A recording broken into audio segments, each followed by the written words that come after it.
The night Grant Matthews hired a woman to pretend to be his girlfriend, he never imagined his 6-year-old daughter would beg her to stay forever.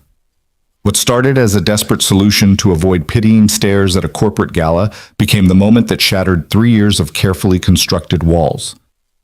A widowed CEO, a hired companion, a grieving child who hadn't smiled in years, and one evening that would crack open a heart he thought was permanently closed. Stay with me until the end of this story and comment below what city you're watching from. I want to see how far this journey travels. The rain hammered against the floor-to-ceiling windows of Grant Matthews' penthouse office, like accusations he couldn't escape. He stood motionless, staring at the Seattle skyline, dissolving into gray mist, his reflection ghostly in the glass. Behind him, his assistant's voice floated through the speakerphone with carefully measured professionalism. Mr. Matthews, the foundation has confirmed your attendance for the gala. They've noted on the seating chart that you'll have a +1 this year. Grant's jaw tightened.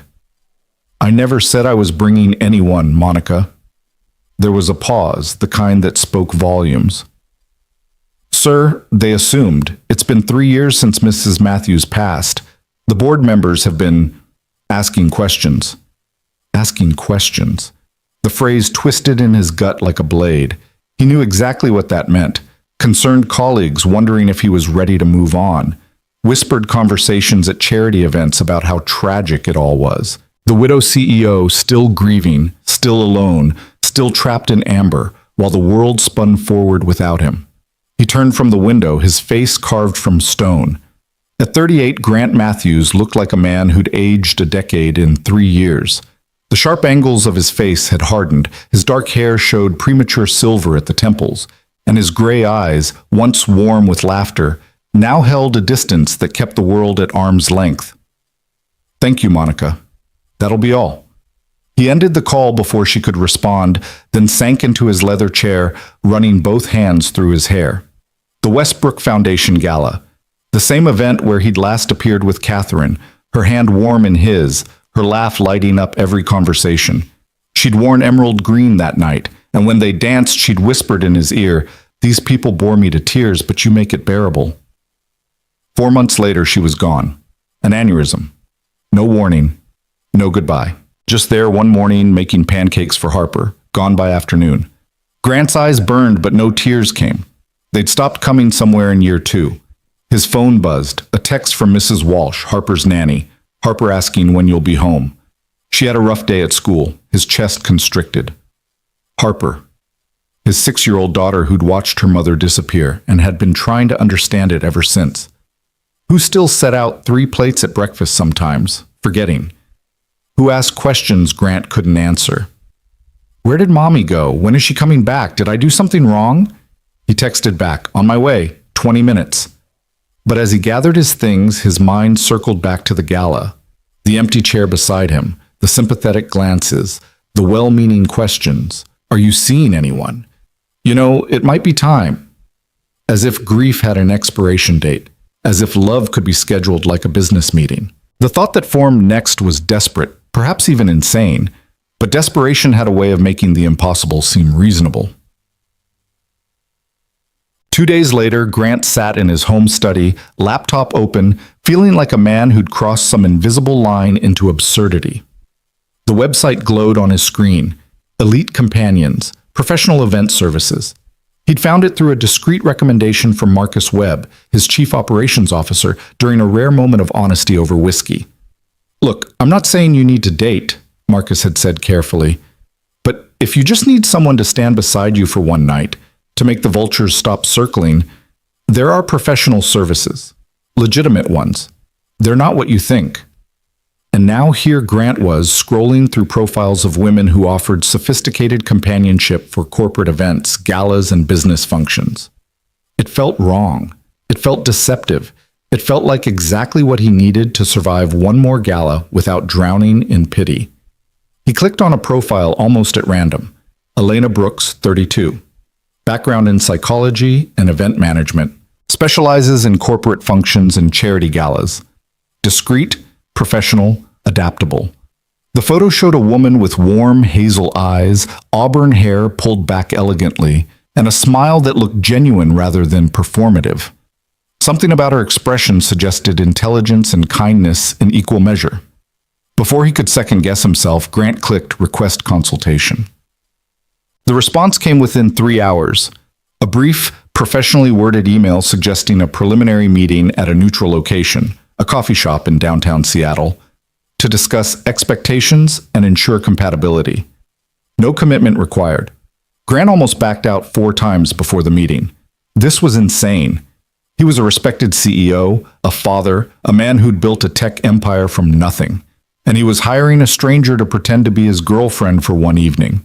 But the thought of facing that gala alone, of seeing the pity in everyone's eyes, of answering the same careful questions about his personal life, drove him forward. The coffee shop was quiet, tucked into a corner building with brick walls and soft lighting. Grant arrived 10 minutes early, ordered a black coffee he wouldn't drink, and sat in a booth near the back, feeling like a criminal waiting for a co-conspirator. When Elena Brooks walked in, his first thought was that the photo hadn't done her justice. She moved with quiet confidence, her presence warm, but not overwhelming. She wore a simple charcoal dress with a cream cardigan, professional but not formal, and her auburn hair fell in soft waves past her shoulders. When she spotted him and smiled, it reached her eyes. "Grant Matthews?" She extended her hand as she approached. "Yes. Elena?" He stood, shaking her hand. Her grip was firm, her palm warm. "Thank you for meeting with me." She slid into the booth across from him, setting her purse aside. "I know this kind of arrangement can feel unconventional. I want to start by saying that everything we discuss is completely confidential, and you're under no obligation to proceed." Her directness disarmed him. "I appreciate that. So," she folded her hands on the table, her expression open and attentive. "Tell me what you need." Grant found himself explaining more than he'd intended. The gala, the empty chair, the 3 years of sympathetic looks, his late wife, Catherine, the pressure from colleagues who thought they were being helpful. "Harper. My daughter is 6, he said quietly, staring at his untouched coffee. "She's been through enough without watching me spiral at public events. I just need one night. One night where I'm not the tragic widower, where people see me as someone who's moved forward, even if I haven't." Elena listened without interrupting, her hazel eyes steady on his face. When he finished, she was quiet for a moment before speaking. "I understand why you're asking for this," she said carefully, "but I need to be clear about what I do and don't do. I accompany clients to events. I engage in conversation, help navigate social situations, and provide a presence. What I don't do is pretend to be someone I'm not in a way that would hurt others." "I'm not asking you to lie, aren't you?" Her tone was gentle but direct. "You want people to think we're together. That's deception, even if it's by omission." Grant felt heat rise in his face. "You're right. This was a mistake. I'm sorry for wasting your time." He started to stand, but Elena's voice stopped him. "I didn't say no." He looked at her confused. She leaned forward slightly. "I said, I need to be clear about boundaries. If we do this, I won't actively lie if someone asks direct questions. I'll be tactfully vague. I'll stand beside you, I'll be warm and engaging, and I'll help you navigate the evening with grace. But I won't deceive people about the nature of our relationship if directly questioned. Can you work with that?" Grant sat back down slowly. "Why would you agree to this at all?" Elena's expression softened. "Because I've been to 100 of these events, and I've seen what loneliness looks like. I've seen widows and widowers standing alone in crowds, trying to be strong, while the world expects them to perform normalcy. Sometimes people just need someone to stand beside them while they survive the night. There's no shame in that." Something in Grant's chest loosened, just slightly. "The gala is in 10 days. Then we have time to prepare." Elena pulled a small notebook from her purse. "Tell me about the event. Who will be there? What's your relationship with them? What are the likely conversation topics? The more I know, the more effectively I can support you." They talked for 90 minutes. Elena took notes, asked clarifying questions, and demonstrated a sharp intelligence that surprised him. She'd clearly done this before, not just attended events, but studied them. She understood social dynamics, corporate politics, and the unspoken rules of high society gatherings. As they stood to leave, Elena paused. One more question. You mentioned your daughter, Harper. Does she know you're doing this? Grant froze. She's 6. I wasn't planning to. She's used to babysitters when I go to events. But she'll meet me when I arrive to pick you up? Yes. Mrs. Walsh, her nanny, will be there. Elena nodded slowly. Children are perceptive, especially children who've experienced loss. If Harper asks who I am, what would you like me to say? The question hit Grant like a punch. He hadn't thought this through, not really.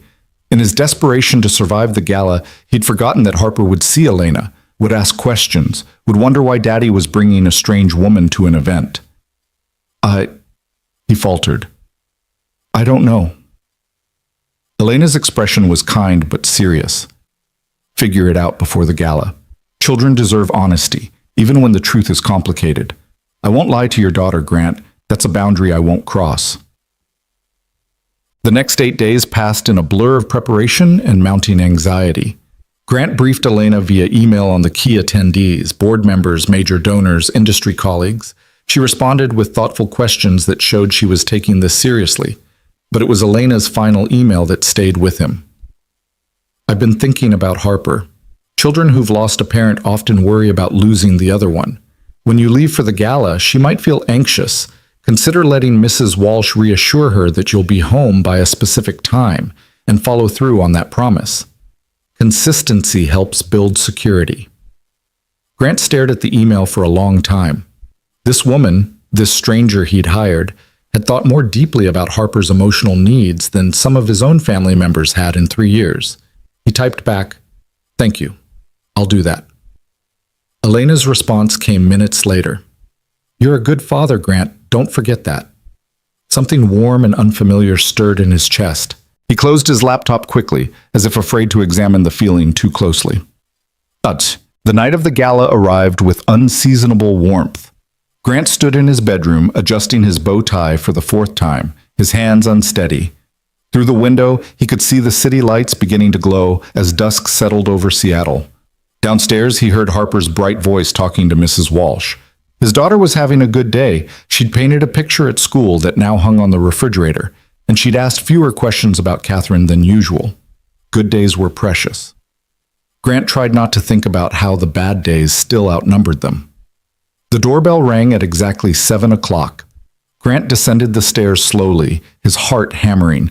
Mrs. Walsh was already moving toward the door, but Harper got there first, bouncing on her toes with the boundless energy of a 6-year-old. "I'll get it." Harper's small hand reached for the doorknob.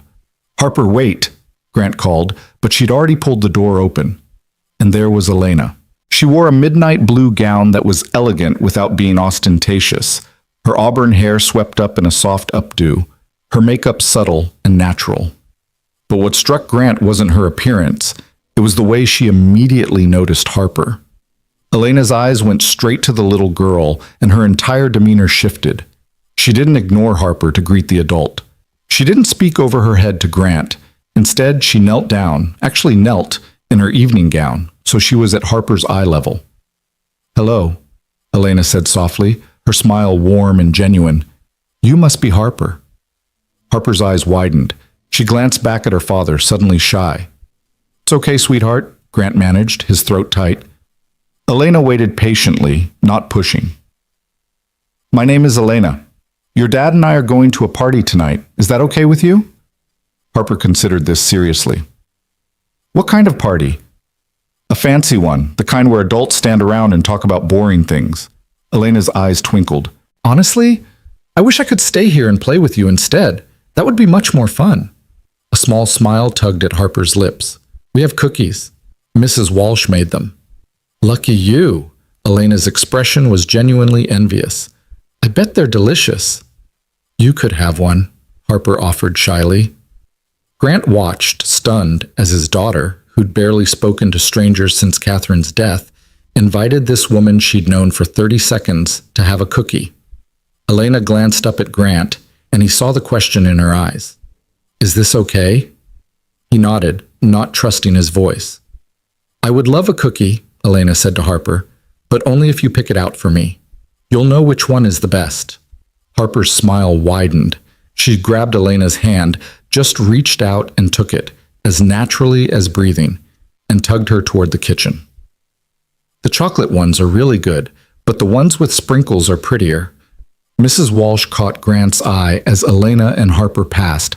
The older woman's expression was startled, almost shocked. In 3 years, she'd never seen Harper warm to anyone so quickly. Grant followed them to the kitchen in a daze. Harper was already explaining the cookie situation with great seriousness, holding up 2 options for Elena's inspection. "This is a very difficult choice," Elena said thoughtfully. "They both look perfect. What do you think I should pick?" "The chocolate one," Harper decided, "because it's Daddy's favorite too." Elena took the offered cookie with solemn gratitude. "Thank you, Harper. This is definitely the best cookie I'll eat all night." She took a small bite, and her eyes lit up with genuine appreciation. "Mrs. Walsh, this is incredible." The nanny smiled, pleased. "Thank you, miss. Just Elena is fine." She finished the cookie in a few bites, clearly not just pretending to eat it for show. "Harper, your dad and I should probably head out soon, but I want you to know he'll be home tonight, not too late, and Mrs. Walsh will be right here with you the whole time." Harper's smile dimmed slightly. "Okay." Elena crouched down again, meeting Harper's eyes. "Have you ever worried when your dad goes to parties?" The question was so direct, so gently honest, that Harper nodded before she could think to hide it. "That makes sense," Elena said quietly. "When someone you love leaves, even for a little while, it can feel scary. But here's what I promise. I'm going to make sure your dad has a good time tonight, and then I'm going to make sure he comes home safe, okay?" Harper studied her for a long moment, then nodded again. "Okay. Good." Elena stood, smoothing her gown. She glanced at Grant. "Ready?" He couldn't speak. His throat had closed completely, so he just nodded. Harper suddenly rushed forward and wrapped her arms around Grant's legs. "Bye, Daddy." He knelt, pulling her into a tight hug. "I love you, Harper Bear. I'll be home before you know it. Promise?" "Promise." She pulled back, then surprised him by turning to Elena. "Take care of him." Elena's eyes glistened, but her voice remained steady. "I will, sweetheart. I promise." The drive to the gala was mostly silent. Grant gripped the steering wheel of his Tesla, his mind replaying the scene in the kitchen over and over. Finally, he spoke. "How did you do that?" Elena looked over at him. "Do what?" "Harper hasn't let anyone get close to her in 3 years. She barely talks to her teachers. She hides when my colleagues visit. But you—" He shook his head. "She held your hand." Elena was quiet for a moment. "Children know when adults see them, really see them. I didn't treat Harper like an obstacle or an afterthought. I treated her like a person whose feelings matter." "You studied psychology." "I have a master's degree in developmental psychology, actually. I worked in child trauma counseling for 5 years before I started doing this." Grant glanced at her sharply. "Why did you stop?" Her smile was complicated. "That's a conversation for another time.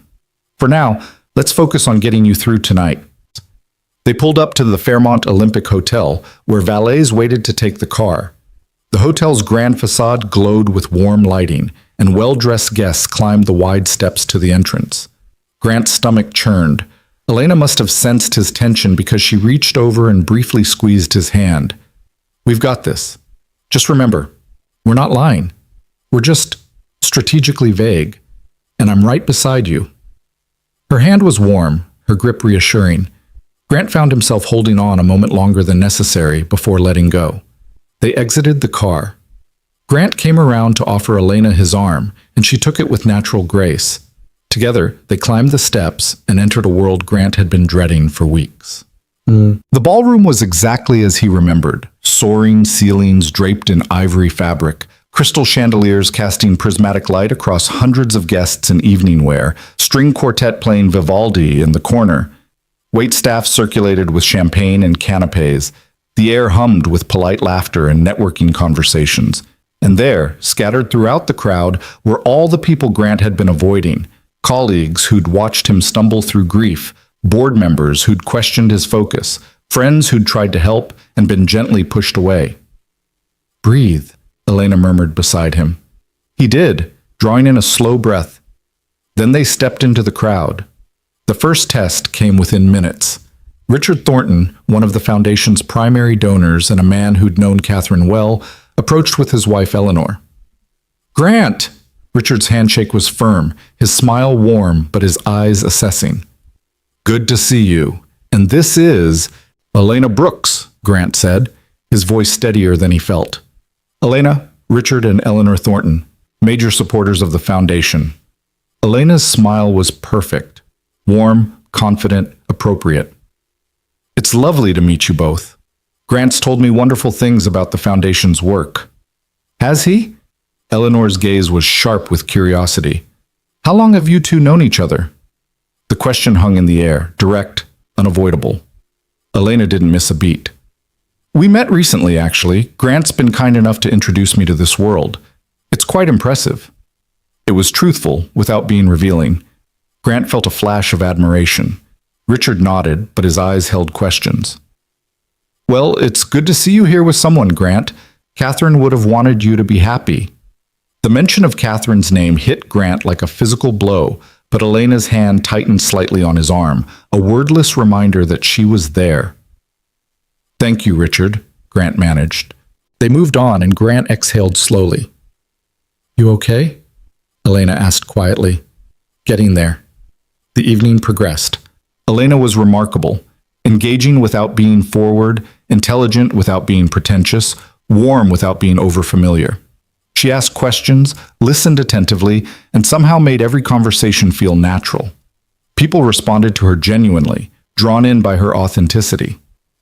Grant found himself watching her more than he probably should. The way she laughed at someone's joke, a real laugh, not performative. The way she touched his arm lightly when transitioning between conversations. The way she seemed to sense when he needed a moment to breathe and gracefully extracted them from a group. This wasn't just a professional doing her job. This was someone who genuinely cared about people, who'd turned that care into a skill. During dinner, they were seated at a table with Marcus Webb and several board members.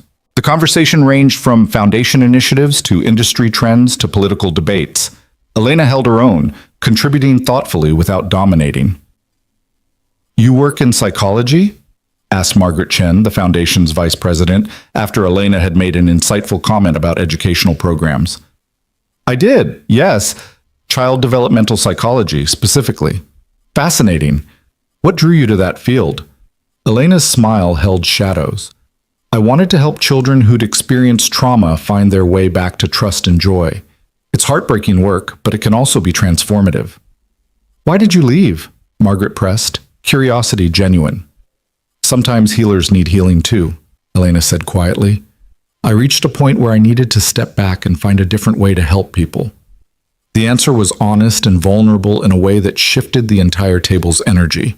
Margaret nodded with understanding, and the conversation moved on, but Grant couldn't stop thinking about Elena's words. As dessert was served, Grant's phone buzzed in his pocket. He glanced at it discreetly. A text from Mrs. Walsh. "Harper woke up crying. Says she's scared you're not coming home. I've tried to calm her, but she's asking for you. I'm so sorry to interrupt." Grant's blood ran cold. He showed the phone to Elena without thinking. Her expression shifted immediately. "Go," she said quietly. "What?" "Go to her. She needs you." "The gala isn't over. People will notice." "Grant." Elena's eyes were fierce and gentle at once. "Your daughter is terrified. Nothing happening here is more important than that. Go to her." He stared at her, torn. The careful facade they'd built tonight. The performance. The whole reason he'd hired her, to avoid seeming weak or unable to handle his life. But Harper was crying. "I'm coming with you," Elena said, already standing. "You don't have to. I promised her I'd take care of you. That includes making sure you take care of her." She was already making subtle apologies to the table, gathering her clutch. Grant stood, his decision made. They slipped out of the ballroom as discreetly as possible, but he still felt eyes following them. Curious, concerned, speculating. Let them speculate. Harper needed him. On. The drive back was faster than the drive there. Grant white-knuckled the steering wheel, running every red light he legally could, his mind flooded with images of Harper sobbing in her bed. Elena sat quietly beside him, not trying to fill the silence with empty reassurances. Somehow, that helped more than words would have. They pulled into the driveway of Grant's modern craftsman home in record time. The house lights glowed warm against the darkness, and through the upstairs window, Grant could see Harper's bedroom light still on. Mrs. Walsh met them at the door, her face creased with worry and apology. "I'm so sorry, Mr. Matthews. I tried everything." "It's not your fault," Grant said quickly, already heading for the stairs. "Thank you for calling." Elena followed him up the stairs without asking permission. Harper's door was half open, and small, hitching sobs echoed from within. Grant's heart shattered as he entered the room. Harper sat in her bed, surrounded by stuffed animals, her face red and wet with tears, her small body shaking. When she saw him, she launched herself across the bed. "Daddy!" He caught her, pulling her into his arms, cradling her against his chest as she clung to him with desperate strength. "I'm here, baby. I'm here. I'm so sorry. I'm here." "I thought you weren't coming back," she sobbed into his shoulder. "Like Mommy. She went away and never came back." The words drove through Grant like spikes. He sank onto the edge of her bed, holding his daughter as she cried 3 years of grief into his tuxedo jacket. "I'm not going anywhere," he whispered fiercely. "I promise you, Harper, I'm not leaving you, not ever." "But Mommy said that too." God. Oh God, had Catherine said that? Had she promised Harper she'd come back before leaving for work that last morning? Had his daughter been carrying that broken promise for 3 years? Grant had no answer that would fix this, no words that could make it make sense. So he just held her, rocking slightly, letting her cry. He'd forgotten Elena was there until he heard her soft voice from the doorway. "Harper?" The little girl lifted her head, surprised, her eyes red and swollen. Elena had kicked off her heels and knelt on the floor beside Harper's bed, still in her evening gown, her updo beginning to come loose. She looked at Harper with such tenderness that Grant's chest ached. "Can I tell you a story?" Elena asked gently. Harper hiccuped, confused. She looked at her father. "If you'd like to hear it," Grant said, his own voice rough. Harper nodded slowly. Elena settled more comfortably on the floor, her gown pooling around her like water. "Once upon a time," she began, her voice taking on a storyteller's cadence, "there was a brave little girl who lived in a beautiful house with her father. They had a wonderful life together, but the little girl's heart hurt because someone she loved very much had to go away." Harper's eyes widened, her tears slowed, caught by the story. "The little girl didn't understand why the person had to leave," Elena continued, "and sometimes, late at night, she would worry that her father might leave too, because when someone you love disappears, it teaches your heart to be afraid of losing others." Grant watched, transfixed, as Elena wove the story with perfect, heartbreaking accuracy. "But here's what the little girl slowly learned," Elena said softly. "Being afraid didn't mean she was weak. It meant she loved deeply. And her father, who loved her more than anything in the entire world, understood that fear. He would never ever blame her for being scared." Harper's small hand found Grant's and squeezed. "So the little girl and her father made a promise," Elena said. "Every time he had to leave, even just for a little while, he would always come back. And even though sometimes the world felt scary, she could trust that promise, because her father's love was stronger than any fear." The room fell silent. Harper stared at Elena with wide, wondering eyes. "Did the little girl stop being scared?" Harper whispered. Elena's smile was gentle and honest. "Sometimes she still got scared, but she learned that being scared didn't mean something bad would happen. And when she did feel afraid, she could tell her father, and he would hold her, just like he's holding you right now." Harper looked up at Grant, and he nodded, his eyes burning. "I will always come back to you, Harper, always." His daughter studied his face for a long moment, then nodded slowly. Some of the tension left her small body. "Can Elena stay until I fall asleep?" Harper asked in a tiny voice. Grant looked at Elena, expecting her to politely decline. This wasn't part of the arrangement. She'd already gone far beyond what he'd hired her for. But Elena just smiled. Of course I can, sweetheart. They settled into a gentle routine. Grant sat on Harper's bed, his daughter curled against his side. Elena remained on the floor, her presence calm and steady. She told another story, this one lighter, about a fox who learned to trust again after being alone, and Harper's eyes grew heavy. Sing? Harper mumbled, half asleep. Grant's throat closed.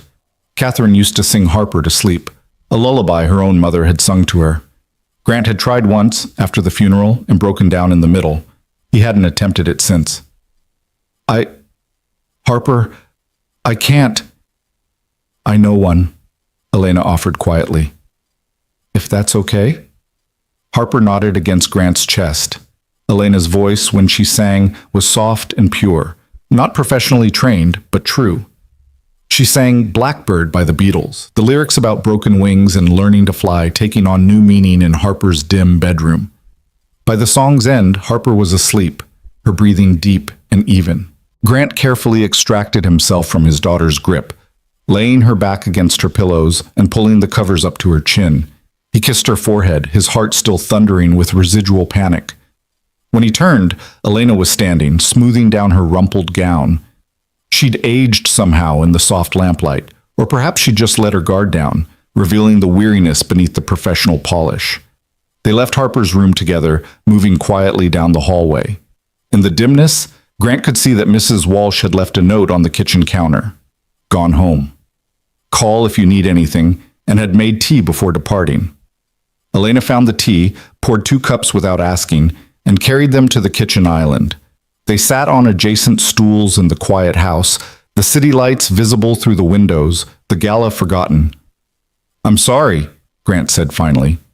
For what? For dragging you into this. This wasn't what you signed up for. Elena turned to face him fully. Grant, your daughter had a breakdown tonight.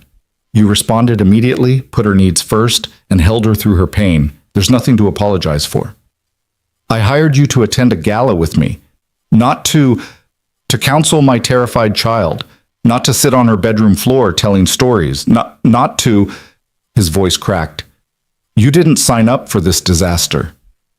This isn't a disaster. Elena's voice was fierce.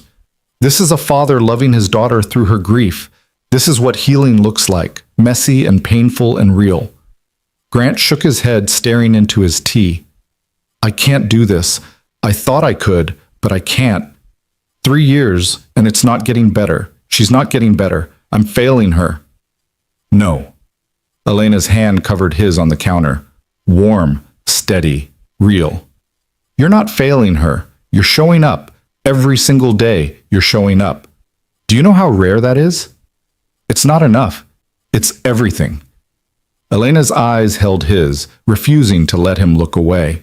Grant, I spent 5 years working with traumatized children. I've seen parents who run, who break, who give up. You haven't done any of those things. You're here. You're present. You're trying. That's not failure.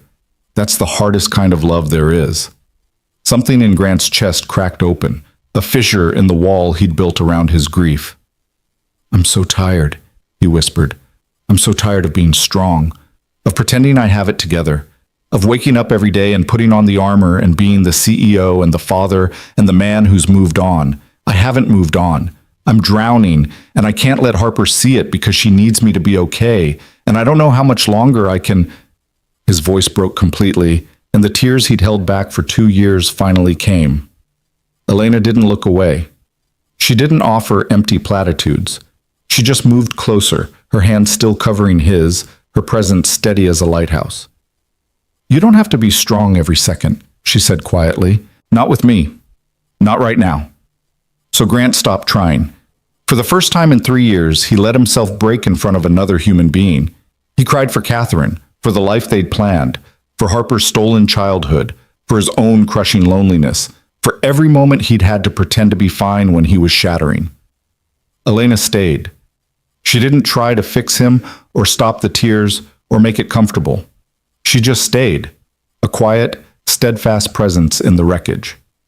When the storm finally passed, Grant felt hollowed out, raw, but somehow lighter. He wiped his face with shaking hands. I'm sorry. Stop apologizing. Elena's voice was gentle but firm. You're allowed to grieve, Grant. They sat in silence for a long time, drinking tea that had gone cold, watching the city lights blur through the windows. Finally, Elena spoke. Can I tell you something? Please. I became a child psychologist because of my sister. Elena's voice was quiet, distant. She died when she was 9, leukemia. I was 14, and I watched my parents try so hard to be strong for her, to pretend everything would be okay. They never let themselves fall apart in front of her, never showed their fear. Grant looked at her, seeing the old pain in her eyes. After she died, they shattered, Elena continued. Completely. And I learned something. All that strength they'd performed, all that forced positivity, it hadn't protected my sister. It had just delayed their grief. I decided then that if I ever worked with families facing loss, I would teach them something different. What? Grant asked softly. That it's okay to be human in front of the people you love. That showing your pain doesn't make you weak, it makes you real.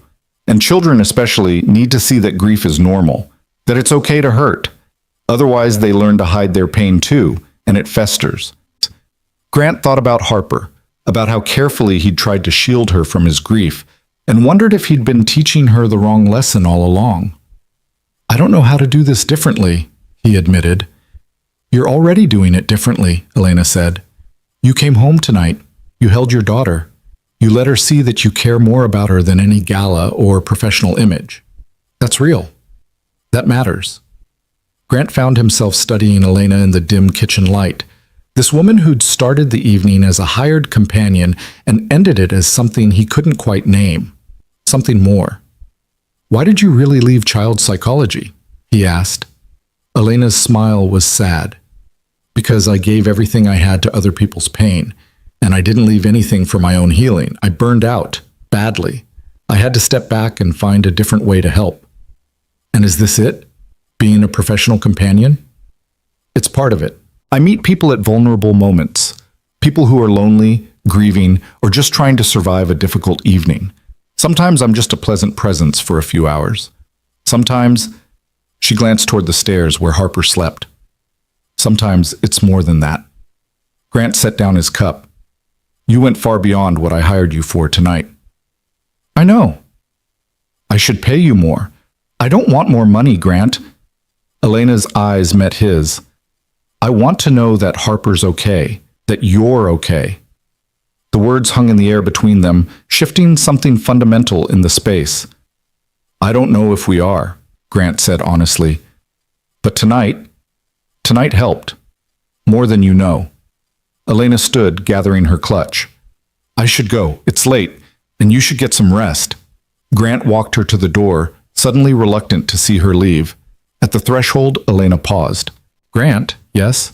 What you're doing, raising Harper alone, building a life from ruins, showing up every day even when it's impossibly hard, that's the bravest thing I've ever seen. Don't forget that. She leaned up and kissed his cheek, brief, warm, entirely chaste, and then she was gone, disappearing into the night in her rumpled evening gown. Grant stood in the doorway long after her car pulled away, his hand touching the place where she'd kissed him, feeling like the earth had shifted beneath his feet. Upstairs, Harper slept peacefully for the first time in weeks, and Grant Matthews, CEO and widowed father, realized with startling clarity that the woman he'd hired to help him survive one evening had somehow, impossibly, reminded him what it felt like to be alive. Grant woke the next morning to sunlight streaming through his bedroom windows and the disorienting sensation of having slept past 6 a.m. for the first time in months. His phone showed 8:47, and for a moment panic seized him. Harper, school, breakfast. But then he heard it. Laughter. His daughter's laughter, bright and clear, drifting up from downstairs. He threw on a shirt and descended the stairs quickly, following the sound to the kitchen. Mrs. Walsh stood at the stove, and Harper sat at the counter with a glass of orange juice, animatedly describing something with her hands. And then Elena told the story about the fox, and it was so good, Mrs. Walsh, and she sang too, and her voice was pretty, and... Harper stopped mid-sentence when she saw Grant. Daddy, you're awake. Good morning, Harper Bear. He kissed the top of her head, relief flooding through him. After last night's breakdown, he'd half expected to find her withdrawn again, but she seemed lighter somehow, her eyes brighter. Mrs. Walsh turned from the stove with a knowing smile. I called the school, told them Harper would be a bit late this morning. Thought you both could use the extra time. Thank you. Grant poured himself coffee, his mind still processing last night. The gala, Harper's tears, Elena's stories, the way he'd broken down in his own kitchen while a woman he'd hired as a stranger held space for his grief. Daddy, can Elena come back? Harper asked suddenly. Grant nearly dropped his mug. What? Can she come visit? I liked her. She was nice. And she promised she'd make sure you came home. And she did. Harper's logic was 6-year-old simple and completely devastating. She was helping Daddy at the party, sweetheart. She has her own life. But maybe she could come for dinner? Harper's eyes were hopeful in a way that made Grant's chest ache. Please? Mrs. Walsh caught Grant's eye over Harper's head, her expression carefully neutral but questioning. Grant knew what she was thinking. In 3 years, Harper had never asked for anyone to visit, never wanted strangers around. The fact that she was asking now, after one evening with Elena, I'll think about it, Grant said, which was neither yes nor no, but bought him time. Harper seemed satisfied with that answer and returned to her breakfast. But the question lingered in Grant's mind all through the morning routine. Getting Harper ready for school, the drive to drop her off, the commute to his office downtown. At his desk, surrounded by the familiar trappings of his carefully controlled professional life, last night felt almost surreal. Had he really left the most important networking event of the year to rush home? Had he really cried in front of Elena? Had she really sat on his daughter's bedroom floor in an evening gown, telling stories until Harper fell asleep? His phone buzzed. A text from an unknown number. Good morning. Just wanted to check in and see how Harper is doing today.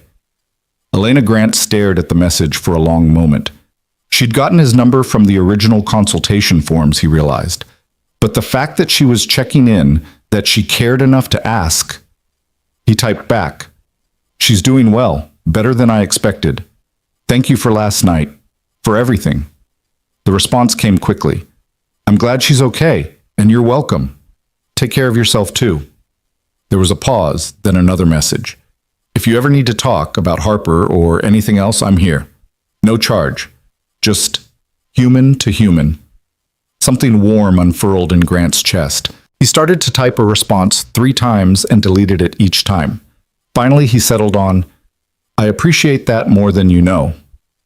He set the phone down and tried to focus on work, but his mind kept drifting back to hazel eyes and auburn hair and a voice singing Blackbird in the darkness. The next 2 days passed in a strange, suspended state. Grant went through the motions, board meetings, product reviews, conference calls, but he felt oddly disconnected from it all. Colleagues who'd seen him leave the gala early asked careful questions. He deflected with vague answers about a family situation, and most were polite enough not to press. Marcus caught him alone in the executive break room on Wednesday afternoon. So, his COO said casually, pouring coffee. Elena seemed nice. Grant shot him a look. Don't. Don't what? I'm just saying she was impressive, smart, engaging, handled herself well. Marcus paused. Until you both disappeared halfway through dinner. Harper needed me. I figured. Marcus's tone softened. Look, I'm not judging. I'm actually impressed you left. That took guts. Or poor planning. No. Marcus leaned against the counter. That took being a good father. The board can survive without you for one evening. Harper can't. Grant was quiet for a moment. Elena told me the same thing. Smart woman. Marcus studied him. You gonna see her again? It was a one-time arrangement. That's not what I asked. Grant didn't have an answer to that. That evening, as he was reading Harper a bedtime story, not as good as Elena's, but he was trying, his daughter interrupted him mid-sentence. Daddy? Yes, sweetheart? Can I tell you something? Always. Harper twisted the edge of her blanket in her small fingers. Sometimes I get scared at night, that you'll go away like Mommy did. Grant's heart clenched. Harper. But Elena said it's okay to be scared. She said I could tell you when I feel like that. Harper looked up at him with those wide, trusting eyes. So I'm telling you, I get scared sometimes. Grant set the book aside and pulled his daughter into his arms. Thank you for telling me, Harper Bear. That's very brave. Elena said being scared means I love a lot. She's right. Grant's voice was rough. And I want you to know, you can always tell me when you're scared, day or night, okay? Harper nodded against his chest. Okay. After she fell asleep, Grant found himself in his study, staring at his phone. Elena's number was still there in his messages. Before he could second-guess himself, he typed, Harper told me tonight that she gets scared, I'll leave her. She said you told her it was okay to talk about it. I don't know how to thank you for that. The response took longer this time, almost 20 minutes. Children need permission to feel their feelings. You're giving her that now. That's everything. Grant stared at the message, then typed, She keeps asking when you're coming back. 3 dots appeared, disappeared, appeared again. Finally, what did you tell her? That I'd think about it. Honestly, Elena, I don't know what the right answer is. She got attached so quickly, and if you came over once and then disappeared again, you're worried it would hurt her. Yes. The response took even longer this time. That's a legitimate concern. But Grant, I'm not going to disappear. If I came to dinner, it wouldn't be a one-time thing. I don't do that to children. Grant read the message 3 times. What are you saying? I'm saying that if you want me to come to dinner, I'd like that. Not as a hired companion, not as a professional arrangement, just as someone who cares about you and Harper. The words on the screen blurred slightly. Grant blinked hard. Why? Because yesterday I sat on your daughter's floor and told her stories, and I haven't stopped thinking about her since. Because you let yourself be vulnerable in front of me, and that kind of trust is rare. Because I think you're both remarkable, and I'd like to get to know you better, if that's something you want too. Grant's hands trembled as he typed, Harper wants pizza nights on Fridays. Would you like to join us this week? I'd love to. The conversation continued, trading practical details, time, dietary restrictions, whether Harper had any allergies. But beneath the logistics, something else hummed. A connection forming, tentative and fragile but real. Friday arrived with the kind of nervous anticipation Grant hadn't felt in years. He left work early, picked up Harper from school, and found her practically vibrating with excitement in the car. Is Elena really coming? For real? Yes, sweetheart, for real. Can we make the pizza together? With lots of cheese? Whatever you want. They stopped at the grocery store for ingredients, Harper insisting on picking out everything herself. She chose 3 types of cheese, pepperoni, bell peppers, and a container of rainbow sprinkles in case Elena wants dessert. At home, Grant changed out of his suit while Harper set the table with painstaking care, arranging napkins and placing a flower from the garden in a small vase as a centerpiece. Mrs. Walsh had the day off, so it was just the 2 of them preparing, and Grant found himself grateful for that. This felt private, intimate, a tentative step towards something he didn't quite have words for. The doorbell rang at exactly 6 o'clock. Harper bolted for the door, Grant following more slowly. When she pulled it open, Elena stood there in jeans and a soft green sweater, holding a small gift bag, looking nothing like the elegant woman in the evening gown and everything like someone who belonged here. Elena! Harper threw her arms around Elena's waist without hesitation. Elena laughed, returning the hug with obvious warmth. Hi, sweetheart. I missed you. I missed you, too. Come see what we're making. Grant watched as his daughter grabbed Elena's hand and tugged her inside, chattering about pizza toppings and the flower centerpiece. Elena caught his eye over Harper's head and smiled. Not the professional smile from the gala, but something softer, more genuine. Hi, she said. Hi. Grant's voice came out rougher than intended. Welcome. In the kitchen, Harper took over completely, directing Elena where to stand, explaining the pizza-making process with the seriousness of a culinary expert. Elena listened attentively, asked questions, and rolled up her sleeves to help knead dough. Grant found himself relegated to sous chef, chopping vegetables while the 2 of them worked together with an ease that seemed impossible for people who'd only met once. But Harper had always been intuitive about people, and whatever she sensed in Elena, It made her bloom. "Did you know," Harper announced, stretching dough with concentrated effort, "that Daddy doesn't like olives? Mommy used to put them on her side of the pizza, but now we don't get them anymore." The casual mention of Catherine made Grant freeze mid-chop. Harper rarely talked about her mother directly, and when she did, Grant usually tried to gently redirect to avoid tears. But Elena just nodded thoughtfully. "What did you think about olives?" "I never tried them. Mommy said I could when I was bigger." Harper's voice was matter-of-fact. "But now she's gone, so I don't know if I like them or not." Grant's throat closed. He set down the knife carefully. Elena glanced at him, then back to Harper. "Would you like to try them now?" Harper considered this seriously. "Maybe, but what if I don't like them?" "Then you don't have to eat them, but at least you'll know." Elena's tone was light, easy. Sometimes trying new things is the only way to figure out what we think about them. Harper nodded slowly. "Okay, we can get olives next time." Just like that, the moment passed. Harper moved on to arranging pepperoni in a smiley face pattern, and the tension in Grant's shoulders eased slightly. Elena caught his eye and offered a small smile that said, "It's okay. She's okay."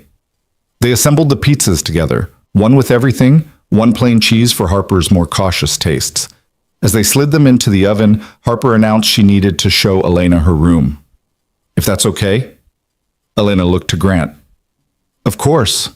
He watched them disappear upstairs, Harper's voice echoing down as she narrated a tour of her domain. Grant set a timer for the pizzas and leaned against the counter, trying to process what was happening. This wasn't what he'd planned. He'd hired Elena for one evening, a simple transaction, but she was upstairs in his home, looking at his daughter's drawings, and it felt right in a way that terrified him. 20 minutes later, they returned, Harper clutching a stuffed rabbit. "This is Mr. Hopscotch," she informed Elena seriously. "He was Mommy's when she was little. Daddy gave him to me after... Elena knelt down to inspect the well-loved toy with appropriate reverence. "He's wonderful, Harper. Your mommy must have loved him very much." "She did. And now I do." Harper hugged the rabbit. "Daddy says it's like Mommy's still hugging me when I hold him." Grant felt his eyes burn. He'd told her that during one of the worst nights, when Harper had been crying for her mother and he'd had no other comfort to offer. Elena looked up at Grant with such understanding in her expression that he had to turn away before he lost his composure. Dinner was chaotic and perfect. They ate pizza at the kitchen table while Harper told elaborate stories about her school day, performed a dance routine she'd learned in gym class, and asked Elena approximately 50 questions ranging from, "What's your favorite color?" to, "Have you ever seen a real elephant?" Elena answered every question with genuine interest, never condescending, never dismissive.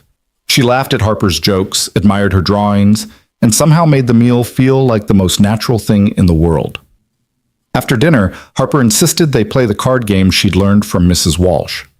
Grant protested that Elena probably had other plans, but Elena just smiled and settled onto the living room floor without hesitation. They played for an hour, Harper making up rules as she went, Elena adapting without complaint.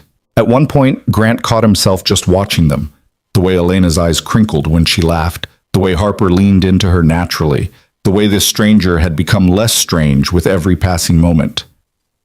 When Harper's yawns became too frequent to ignore, Grant announced bedtime. Harper protested half-heartedly, then surprised him by asking, "Can Elena read me a story?" Grant looked at Elena, giving her an out. "You don't have to." "I'd love to," Elena said simply. Upstairs, Harper changed into pajamas and brushed her teeth with record speed. In her bedroom, she selected 3 books from her shelf and presented them to Elena for approval. "This one," Elena said, choosing a story about a bear who learned to be brave. "It looks perfect." Harper climbed into bed, Mr. Hopscotch tucked under one arm. Grant sat on the edge of the mattress while Elena settled into the reading chair, the same chair Catherine had used, and began to read.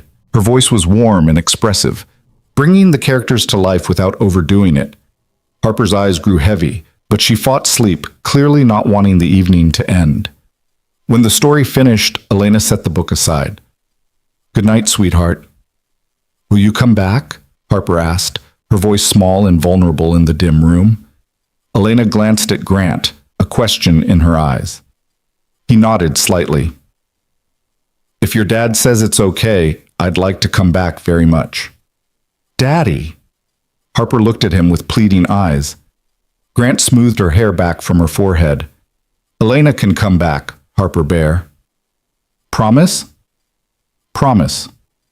Harper smiled, satisfied, and her eyes finally closed. Within minutes, her breathing deepened into sleep. Grant and Elena left the room quietly, pulling the door halfway shut.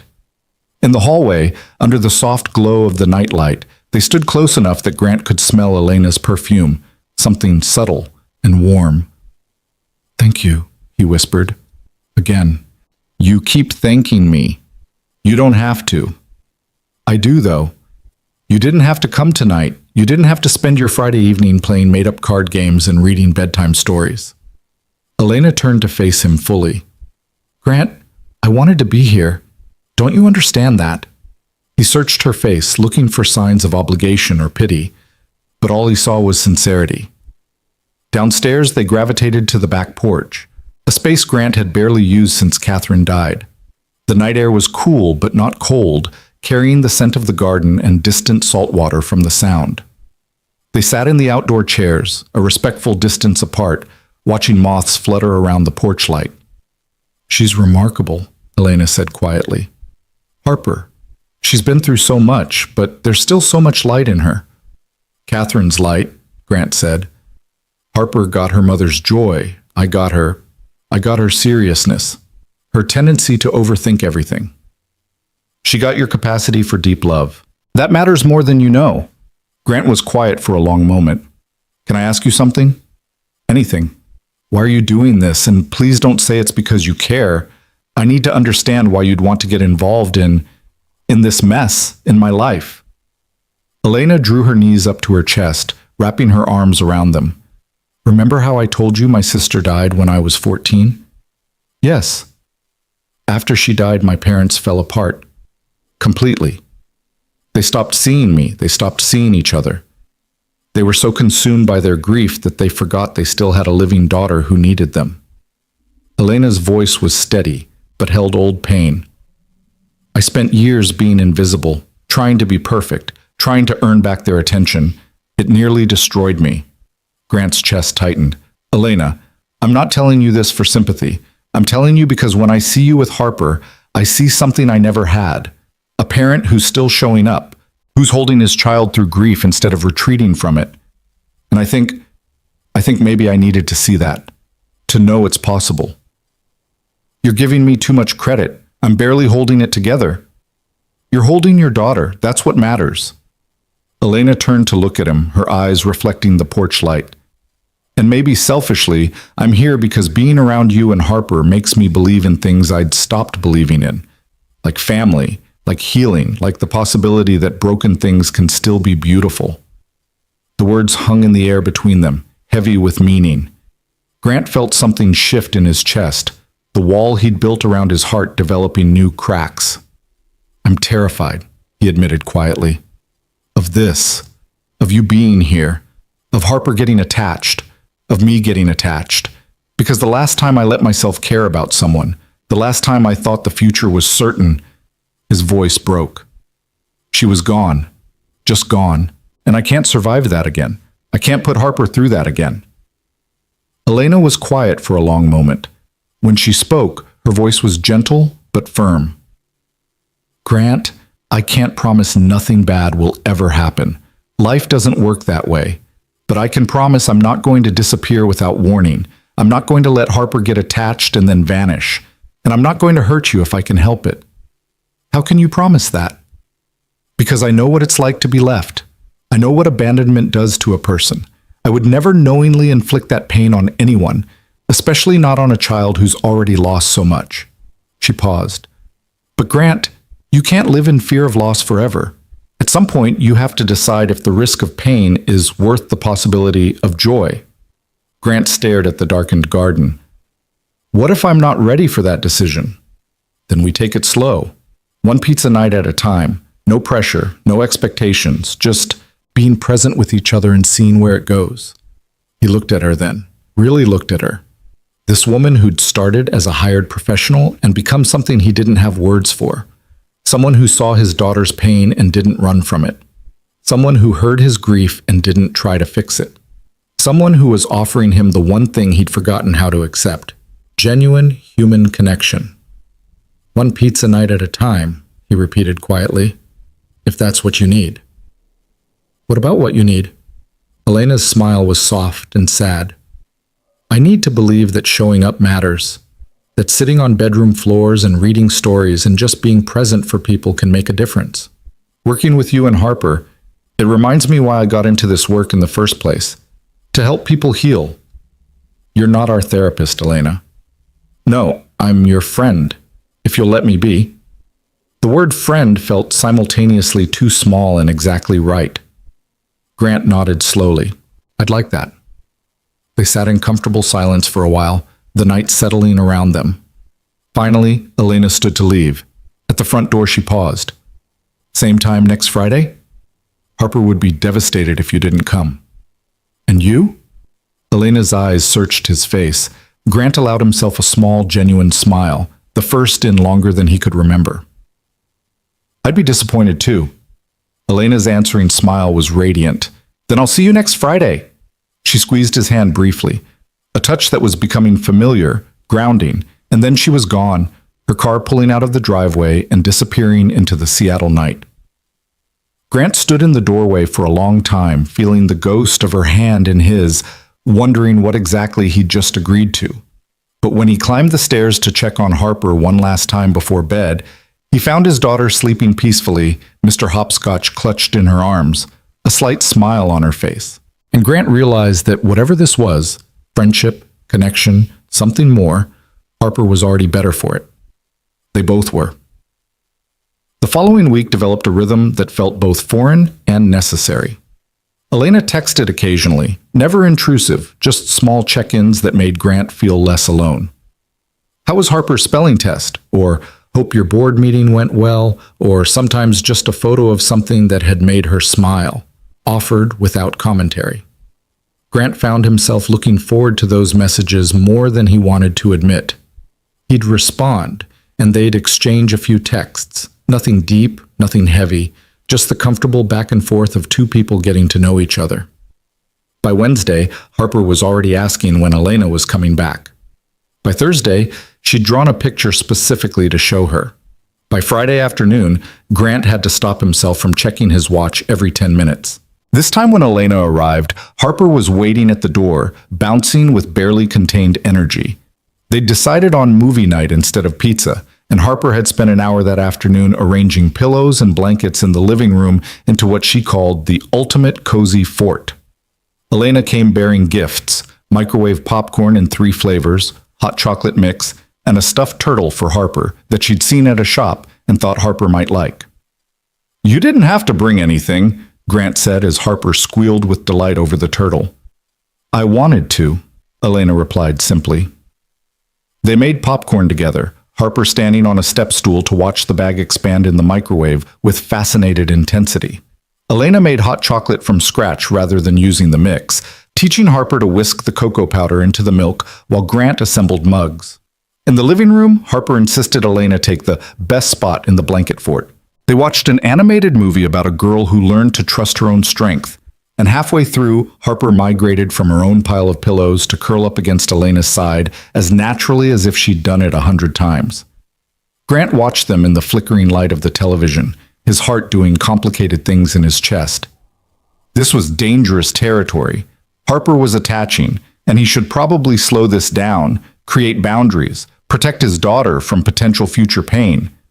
But then Elena glanced over at him and smiled, and Harper laughed at something on screen, and Grant couldn't bring himself to stop it, because for the first time in 3 years, his house felt like a home again. After the movie ended and Harper had been tucked into bed, with both Grant and Elena reading stories this time, taking turns with different character voices, they found themselves on the back porch again.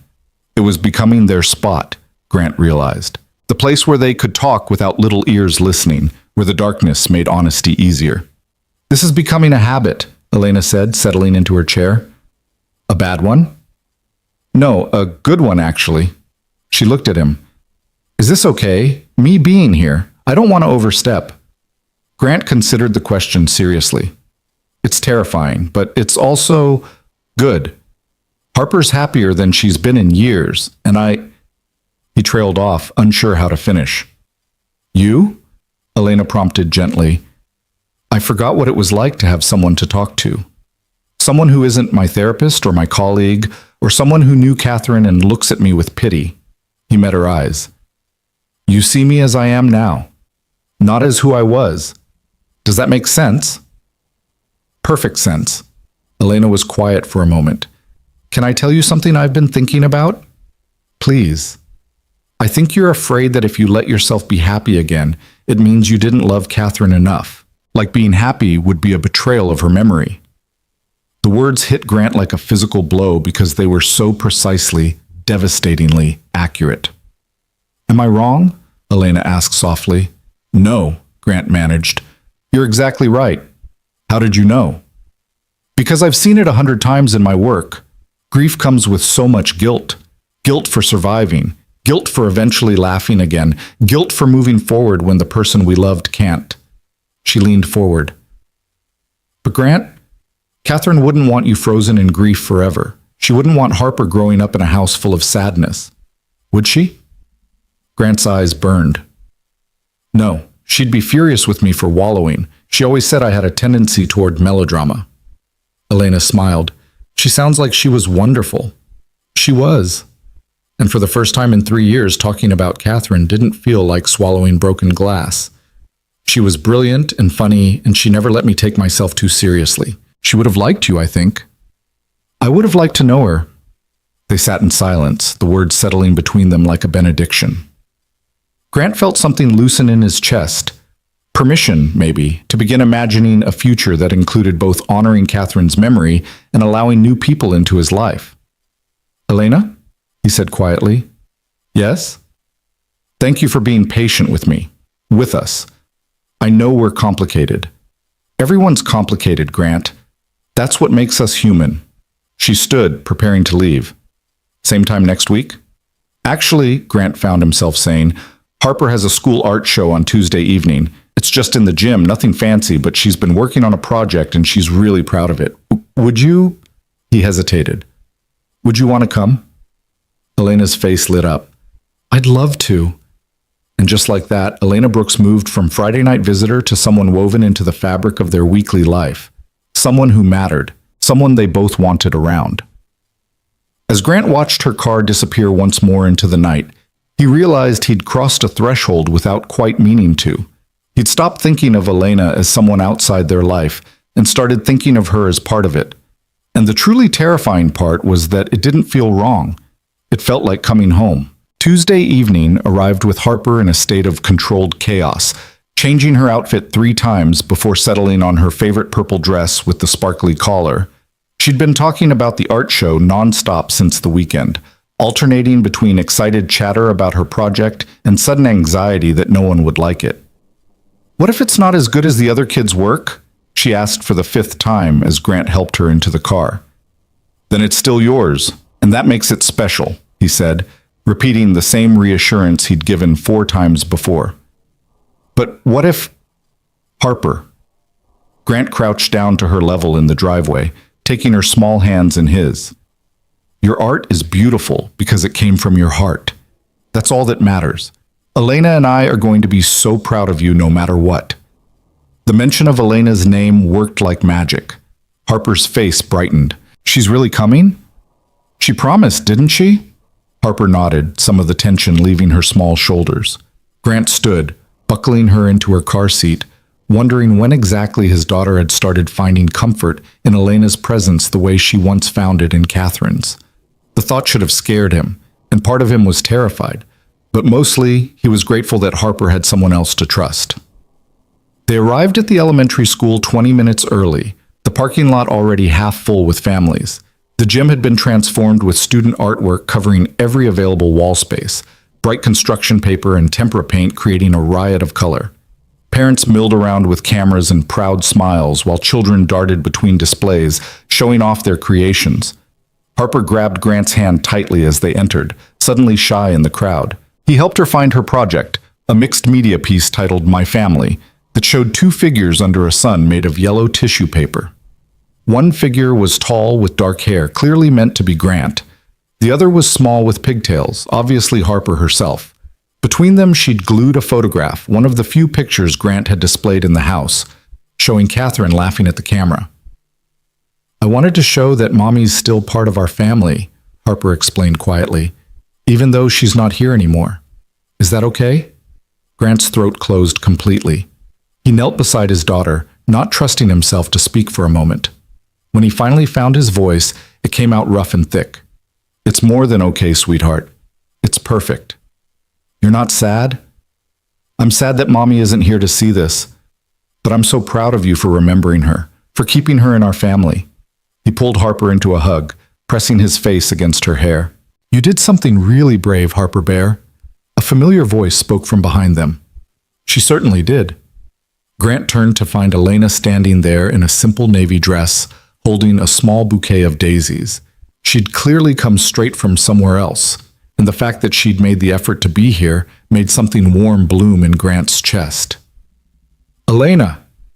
Harper launched herself at the woman, who caught her with practiced ease. "Hi, sweetheart. I wouldn't miss this for anything." Elena knelt down, looking at Harper's artwork with genuine attention. "This is beautiful, Harper. Tell me about it." Harper explained her project with growing confidence, pointing out details, how she'd used glitter for the sun because Mommy loved sparkly things, how the grass was made from strips of green paper because it's more interesting than just painting it, how she'd put hearts floating in the sky because that's where love lives. Elena listened with complete focus, asking thoughtful questions, pointing out techniques Harper had used. Grant watched them together. These two people who'd become essential to him in such different ways, and felt his carefully constructed walls crumbling further. Other parents began to notice them, a few recognizing Grant from various professional contexts. Margaret Chen from the foundation appeared with her son, doing a double take when she saw Elena. "Grant! And Elena, what a lovely surprise!" Margaret's smile was warm but curious. "I didn't realize you two were still... That is, it's good to see you both." Elena handled the awkward moment with grace. "Harper's artwork is stunning, isn't it? She has real talent." Harper beamed under the praise, and the conversation shifted to safe topics, children's art, school programs, upcoming events. But Grant caught the speculative looks from other parents, the whispered conversations behind hands. Word would spread quickly in Seattle's interconnected professional circles. Grant Matthews, the grieving widower, had brought a woman to his daughter's school event. Let them talk, Grant thought with surprising calm. He was tired of managing other people's perceptions of his grief. The evening progressed pleasantly. Harper dragged them around to see her classmates' projects, introducing Elena to her best friend Sophie with unselfconscious pride. "This is Elena. She's my friend. She comes to my house for pizza and movies." Sophie's mother, a warm woman named Jennifer, whom Grant had met at previous school functions, smiled at Elena with genuine friendliness rather than curiosity. "Any friend of Harper's is welcome anytime. These two are inseparable at school." "Harper's told me all about Sophie," Elena said warmly. "Apparently you're the fastest runner in first grade?" Sophie nodded enthusiastically, launching into a detailed explanation of her recess achievements. The four adults chatted while the girls examined artwork, and Grant found himself relaxing into the normalcy of it. Just parents at a school function, nothing unusual or worthy of gossip. When they left the school an hour later, Harper was riding high on praise and attention, clutching the ribbon her teacher had given every student. In the parking lot, she surprised Grant by asking, "Can Elena come home with us, please? We could have ice cream." Grant looked at Elena, giving her an out. "You've already given up your evening." "I'd love ice cream," Elena interrupted, her smile genuine, "if that's okay with you." 20 minutes later, they sat around Grant's kitchen table with bowls of chocolate ice cream, Harper regaling them with stories about her classmates' artwork and the compliments her teacher had given her. She was animated in a way Grant hadn't seen in years, gesturing with her spoon and talking with her mouth full until Grant gently reminded her of manners. "Sorry, Daddy. I'm just excited." Harper grinned, a chocolate mustache on her upper lip. "I can see that." Grant wiped her face with a napkin, his heart full in a way that ached. This was how Catherine had always dreamed their family life would be: comfortable, happy, full of simple joys like ice cream and laughter. After Harper was in bed, insisting that both adults come up to say goodnight, Grant and Elena found themselves once again on the back porch. The evening air carried the scent of night-blooming jasmine from the neighbor's yard, and the city lights twinkled in the distance. "You didn't have to come tonight," Grant said, breaking the comfortable silence. "But I'm glad you did. I wanted to be there. Harper worked hard on that project, and she was so proud of it." Elena paused. It was brave of her to include Catherine like that. She asked if it was okay, if I'd be sad. Grant's voice caught, as if she needed my permission to remember her own mother. She was checking to see if talking about Catherine would hurt you. Children are incredibly perceptive about their parents' pain. They learn very quickly what topics are safe and which ones cause the adults to fall apart. Grant was quiet for a long moment. "I've been trying so hard to protect her from my grief that I think I taught her it wasn't okay to feel hers." "You've been doing the best you can. That's all anyone can do." Elena shifted in her chair. "But Grant, maybe it's time to let Harper see that you miss Catherine too. That it's okay for both of you to talk about her, to remember her, even if it hurts sometimes. I don't want Harper to feel like she has to take care of me. There's a difference between burdening a child with adult emotions and showing them that sadness is normal. Harper needs to know that missing someone doesn't mean you're broken. It means you love deeply." The words resonated through Grant like a bell. He thought about all the times he'd held back tears in front of Harper, changed the subject when she mentioned Catherine, tried to be strong and stoic and unbreakable. Had he taught his daughter that grief was something to hide? That love was too dangerous because loss hurt too much? "How did you get so wise?" he asked softly. Elena's laugh was self-deprecating. "Years of therapy and making every mistake in the book. I told you I burned out from my counseling work. That didn't happen because I had everything figured out. It happened because I tried to carry everyone else's pain and forgot to acknowledge my own." "Is that why you do this now? The companion work?" "Partly. It allows me to be present for people without taking on their entire emotional load. I can show up, offer support, and then go home and maintain my own boundaries." She paused. "Although lately those boundaries have gotten a bit blurry." Grant looked at her. "Is that a problem?" "I don't know yet." Elena met his eyes. This was supposed to be one evening, a business arrangement, but somewhere between your daughter's bedroom floor and pizza nights and elementary school art shows, it became something else. What did it become? "I'm not entirely sure, but I know I think about you and Harper when I'm not here. I know I look forward to Fridays in a way I haven't looked forward to anything in years, and I know that what I feel when I'm with you both is more than professional concern." Grant's heart hammered against his ribs. "Elena, you don't have to say anything," she interrupted gently. "I'm not asking for declarations or commitments. I just wanted you to know where I stand, because I think you've been wondering if I'm just here out of some sense of obligation or pity, and I need you to understand that's not it at all." Grant stood, moved by an impulse he didn't fully understand, and walked to the porch railing. Elena joined him, standing close enough that their shoulders almost touched. In the darkness, with the city spread out before them like scattered diamonds, it was easier to be honest. "I'm terrified," he admitted quietly, "of what I'm starting to feel, of what it means. Catherine was everything to me, and when she died, I thought that was it. I thought I'd had my chance at love and lost it, and the rest of my life would just be about surviving and taking care of Harper. And now? Now you're here, and you make me feel things I thought I'd never feel again. You make me laugh. You make me think. You make my daughter smile in ways I couldn't manage on my own." He turned to look at her. "And that terrifies me because the last time I loved someone, the last time I let myself believe in a future, it was ripped away without warning. I can't go through that again. I can't put Harper through that." Elena was quiet for a long moment, her profile illuminated by the porch light. When she spoke, her voice was steady but vulnerable. "I can't promise you that nothing bad will ever happen, Grant. I can't promise I'll live forever or that life won't throw terrible things at us. No one can promise that." "Then what can you promise?" "I can promise I'm here now. Right now, in this moment, I'm choosing to be here. I can promise that I care about you and Harper deeply, and that I'm not going to run away when things get difficult. She turned to face him fully. And I can promise that if you give us a chance, I will show up every day for as long as you'll have me. The words hung between them, heavy with possibility and risk. Grant felt like he was standing at the edge of a cliff, one step away from falling into something that could either save him or destroy what was left of his heart. "What if I'm not ready?" he whispered. "Then we wait. We keep doing what we're doing, pizza nights and movie nights and school events, until you are ready, or until you realize you don't want this," and I gracefully stepped back. Elena's eyes searched his face. "But Grant, I think you need to ask yourself something. Are you actually not ready, or are you just afraid? Because those are two different things." Grant stared at her, the question cutting through all his carefully constructed defenses. Was he not ready, or was he just terrified of being happy again, of letting someone new into his heart, of admitting that life could still hold joy even after devastating loss? "I don't know," he said honestly.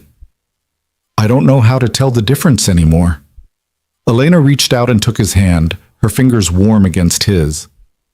"That's okay. You don't have to figure it all out tonight. But Grant, I need you to know something. I'm not Catherine. I'm not trying to replace her or erase her memory. Whatever this is between us, it's something new. It doesn't diminish what you had before." Harper included Catherine in her art project tonight. "I know, and it was beautiful." "You weren't threatened by that? By the fact that she still thinks of her mother as part of our family?" Elena squeezed his hand. "Of course not. Catherine is part of your family. She always will be. She's Harper's mother. She's the woman you loved. Nothing that happens between us changes that." Her voice softened. "Grant, I would never ask you or Harper to forget Catherine. That's not how love works. We don't stop loving people just because they're gone. We just learn to make room for new love alongside the old." Something in Grant's chest cracked open completely at those words. For 3 years, he'd been operating under the assumption that moving forward meant leaving Catherine behind, that being happy again would be a betrayal, that any new relationship would require erasing the memory of his late wife. But Elena was offering him something different, permission to honor Catherine's memory while still embracing the possibility of a future, permission to be happy without guilt, permission to love again without forgetting his first love. "I feel something for you," he said quietly, the words tumbling out before he could stop them. "Something terrifying, something that makes me want to pull you closer and push you away at the same time, and I don't know what to do with it." Elena's eyes shimmered in the porch light. "What do you want to do with it?" Grant looked at her, really looked at her, at the woman who'd knelt on his daughter's bedroom floor to tell stories, who'd shown up to an elementary school art show without hesitation, who'd sat in his kitchen at midnight and held space for his grief, who'd somehow, impossibly, reminded him what it felt like to be alive. "I want to stop being afraid," he whispered. "I want to trust that life can still be good, that I can let someone in without losing everything again." "Then trust," Elena said softly. "Not in some guaranteed future, not in promises that nothing bad will ever happen. Just trust that right now in this moment, what we're building together is real and worth protecting." Grant stared at their joined hands, at the way Elena's fingers had somehow become familiar against his. He thought about Harper sleeping upstairs, peaceful and happy in ways she hadn't been in years. He thought about Catherine and what she would say if she could see him now. Probably something like, "Stop being an idiot and let yourself be happy, you melodramatic fool." The thought made him smile despite the tears threatening to spill over. "Okay," he said. "Okay? Okay, I'll try. I can't promise I won't panic or sabotage this or do something stupid out of fear. But I'll try to trust, to be present, to stop waiting for the other shoe to drop." He looked up at Elena. "If you're patient with me." Elena's smile was radiant. "I can be patient." They stood there on the porch, hands clasped, the weight of admission hanging between them. It wasn't a declaration of love, it wasn't a commitment to forever, but it was something, an agreement to try, to be open, to see where this connection might lead. "I should go," Elena said eventually, though she didn't move. "It's late." stay, Grant said, then immediately backtracked. I mean, not like that. I mean, we have a guest room, and it's late, and He was fumbling, suddenly awkward. I just don't want you to go yet. Elena's smile was gentle. I'll stay for a bit longer, but I should sleep in my own bed tonight. We're taking this slow, remember? Right, slow. Grant felt simultaneously relieved and disappointed. They went back inside, settling on the living room couch with mugs of tea that neither of them really wanted, but provided something to do with their hands. They talked about everything and nothing. Elena's work, Grant's latest project at the company, Harper's progress in school, favorite books, embarrassing childhood stories. At some point, Elena's head ended up on Grant's shoulder, and his arm found its way around her. It felt natural, easy, like a gesture they'd performed 1,000 times before. Grant tried to remember the last time he'd held someone like this and realized with a jolt that it had been Catherine, the night before she died, both of them exhausted and falling asleep on this very same couch after Harper's 5th birthday party. The memory should have made him pull away, should have filled him with guilt. But instead, it felt like Catherine was giving her blessing, like she'd approve of this woman who was helping her daughter heal, who was teaching Grant how to live again. What are you thinking? Elena murmured. That Catherine would have liked you, Grant said honestly. She always said I needed someone who wouldn't let me brood, someone who'd call me on my nonsense. Smart woman, the smartest. Grant paused. Is it weird that I'm talking about her while holding you? No. It would be weird if you didn't talk about her. She's part of your story, Grant, part of who you are. Elena shifted slightly to look up at him. I want to know about her, about your life before. Not in a jealous way, but in a genuinely interested way. She helped make you who you are, and I like who you are.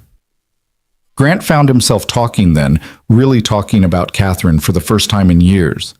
Not the sanitized version he gave when people asked, but the real Catherine, brilliant and impatient and funny, terrible at cooking but insistent on trying, convinced she could fix anything with enough determination, the way she'd snort when she laughed really hard. How she'd stolen his college sweatshirt and worn it until it fell apart. Elena listened without trying to compare herself or change the subject. She asked questions that showed she was really hearing him, not just waiting for him to finish. And slowly, Grant felt another piece of his grief loosen and transform into something softer, not forgetting, but remembering with less pain. She sounds wonderful, Elena said when he finally fell silent. She was. And she would have hated that I've spent 3 years being miserable in her name. She was big on living life fully, on squeezing every moment of joy out of existence. Grant smiled sadly. She used to say that fear was the only real waste of time. Then maybe, Elena said carefully, honoring her memory means living the way she would have wanted you to, fully, joyfully, open to whatever life brings next. Grant looked down at Elena, at this woman who'd somehow seen through all his defenses to the heart of what he needed to hear. When did you get so good at this? Years of practice and making every mistake first. She sat up, smoothing her dress. But seriously, I should go. It's almost midnight, and you have work tomorrow. This time, Grant didn't try to stop her. He walked her to the door, suddenly uncertain about the etiquette of the moment. Were they dating? Were they friends? What had just happened on the porch? Elena seemed to sense his confusion. At the door, she turned and cupped his face gently with one hand. We don't have to define this tonight, Grant. We're just two people who care about each other, taking things one day at a time. Okay? Okay, he managed. She leaned up and kissed his cheek, a brief, warm press of lips that sent electricity through his entire body. Good night, Grant. Good night. He watched her drive away, his hand touching his cheek where she'd kissed him, feeling like a teenager after his first date. Inside, the house felt different somehow, less like a mausoleum of grief and more like a home where people actually lived. Upstairs, he checked on Harper one last time. She was sprawled across her bed, Mr. Hopscotch abandoned on the floor, her ribbon from the art show clutched in one hand even in sleep. Grant retrieved the stuffed rabbit and tucked it beside her, then stood watching his daughter breathe. I'm trying, Harper Bear, he whispered. I'm trying to be brave enough to let us be happy again. In her sleep, Harper smiled, as if she'd heard him and approved. The next few weeks unfolded with a rhythm that began to feel like normal life rather than survival. Elena came for Friday pizza nights, which sometimes turned into Saturday morning pancakes when Harper begged her to stay for breakfast. They went to the zoo one weekend, Harper insisting on holding both their hands as they walked between exhibits. They visited a pumpkin patch as October arrived, Harper choosing the perfect pumpkin with Elena's help, while Grant took pictures on his phone that he'd later look at dozens of times. At work, Grant found himself lighter somehow, more present in meetings, quicker to smile. Marcus noticed and cornered him in the executive kitchen one afternoon. "You're different lately," his COO observed. "Good different. The Elena effect?" Grant didn't bother denying it. "Maybe." "Good. It's about time." Marcus clapped him on the shoulder. "Catherine would approve, you know. She always said you needed someone to remind you how to be human." The words echoed what Elena had said, and Grant felt a wave of gratitude for the people in his life who understood that moving forward didn't mean forgetting. But it wasn't all smooth sailing. There were moments when panic would seize Grant out of nowhere, watching Elena laugh at something Harper said and suddenly being terrified of losing this, of having something precious ripped away again. There were nights when he'd lie awake cataloging all the ways this could go wrong, all the reasons he should protect himself and Harper by pulling back. Elena seemed to sense these moments of doubt. She never pushed, never demanded more than he could give, but she also never disappeared. She remained steady, present, exactly what he needed, even when he didn't know how to ask for it. One Friday evening, almost 2 months after the gala, Harper made an announcement over pizza that stopped Grant's heart. "I love Elena," she said matter-of-factly, reaching for another slice. "Like family love. Is that okay?" Grant froze, his mind racing. This was what he'd been afraid of, Harper getting attached, loving someone who might not stay, setting herself up for potential heartbreak. But Elena handled it with her usual grace. "I love you too, Harper. Like family love." "Do you love my daddy?" Harper asked with 6-year-old directness. The room fell silent. Grant couldn't breathe. Elena set down her pizza carefully, her expression serious but warm. "I care about your daddy very much," she said honestly. "We're still figuring out what that means, but yes, I have very strong feelings for him." Harper considered this, then nodded as if it made perfect sense. "Good, because I think he needs someone to love him besides me. I'm only 6, so I can't do everything." The casual wisdom of it made Grant's eyes burn. Out of the mouths of babes, Catherine would have said.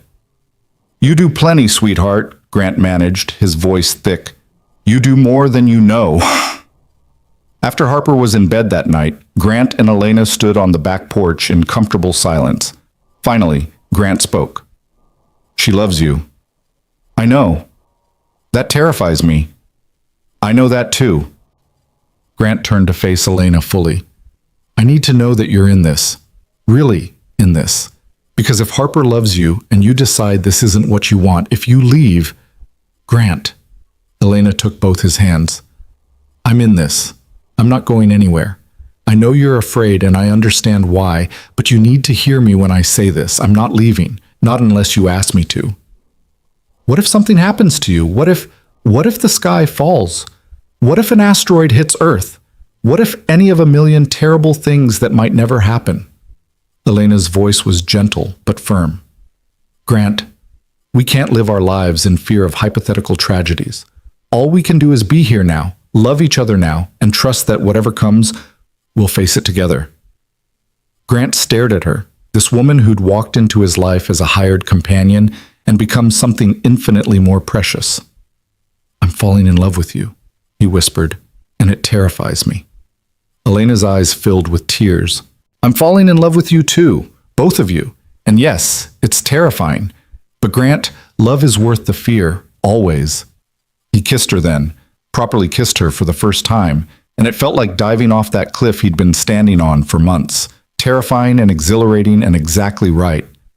Elena kissed him back with equal tenderness and passion, her arms wrapping around his neck, and for a moment the fear disappeared entirely, replaced by the simple truth that he was alive. She was here, and happiness was possible again. When they finally broke apart, both breathing hard, Elena laughed softly. "Well, that was worth waiting for." "We're really doing this," Grant said, half statement, half question. We're really doing this. Elena smiled up at him. One day at a time. No guarantees except that we show up for each other. Can you live with that? Grant thought about Catherine, about Harper, about 3 years of grief and survival. He thought about this woman who'd helped him remember how to feel again. And he realized that yes, he could live with uncertainty if it meant he got to live fully. Yes, he said, I can live with that. The kiss changed everything and nothing at all. Elena still came for Friday pizza nights, still read Harper bedtime stories, still sat on the back porch with Grant talking about everything under the stars. But now there were stolen moments, hands held under the dinner table, quick kisses in the kitchen when Harper wasn't looking, the way Elena's fingers would trace patterns on Grant's arm while they watched movies, casual and intimate in equal measure.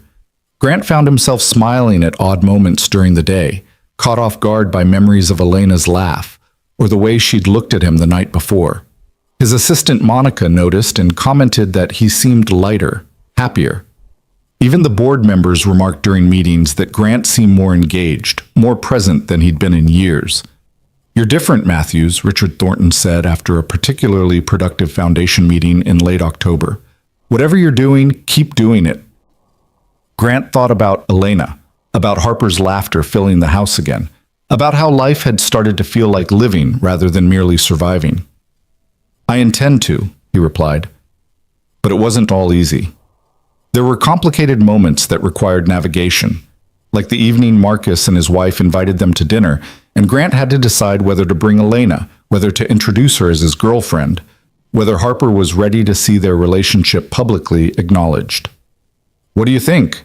He asked Elena over the phone, pacing his office. Is it too soon?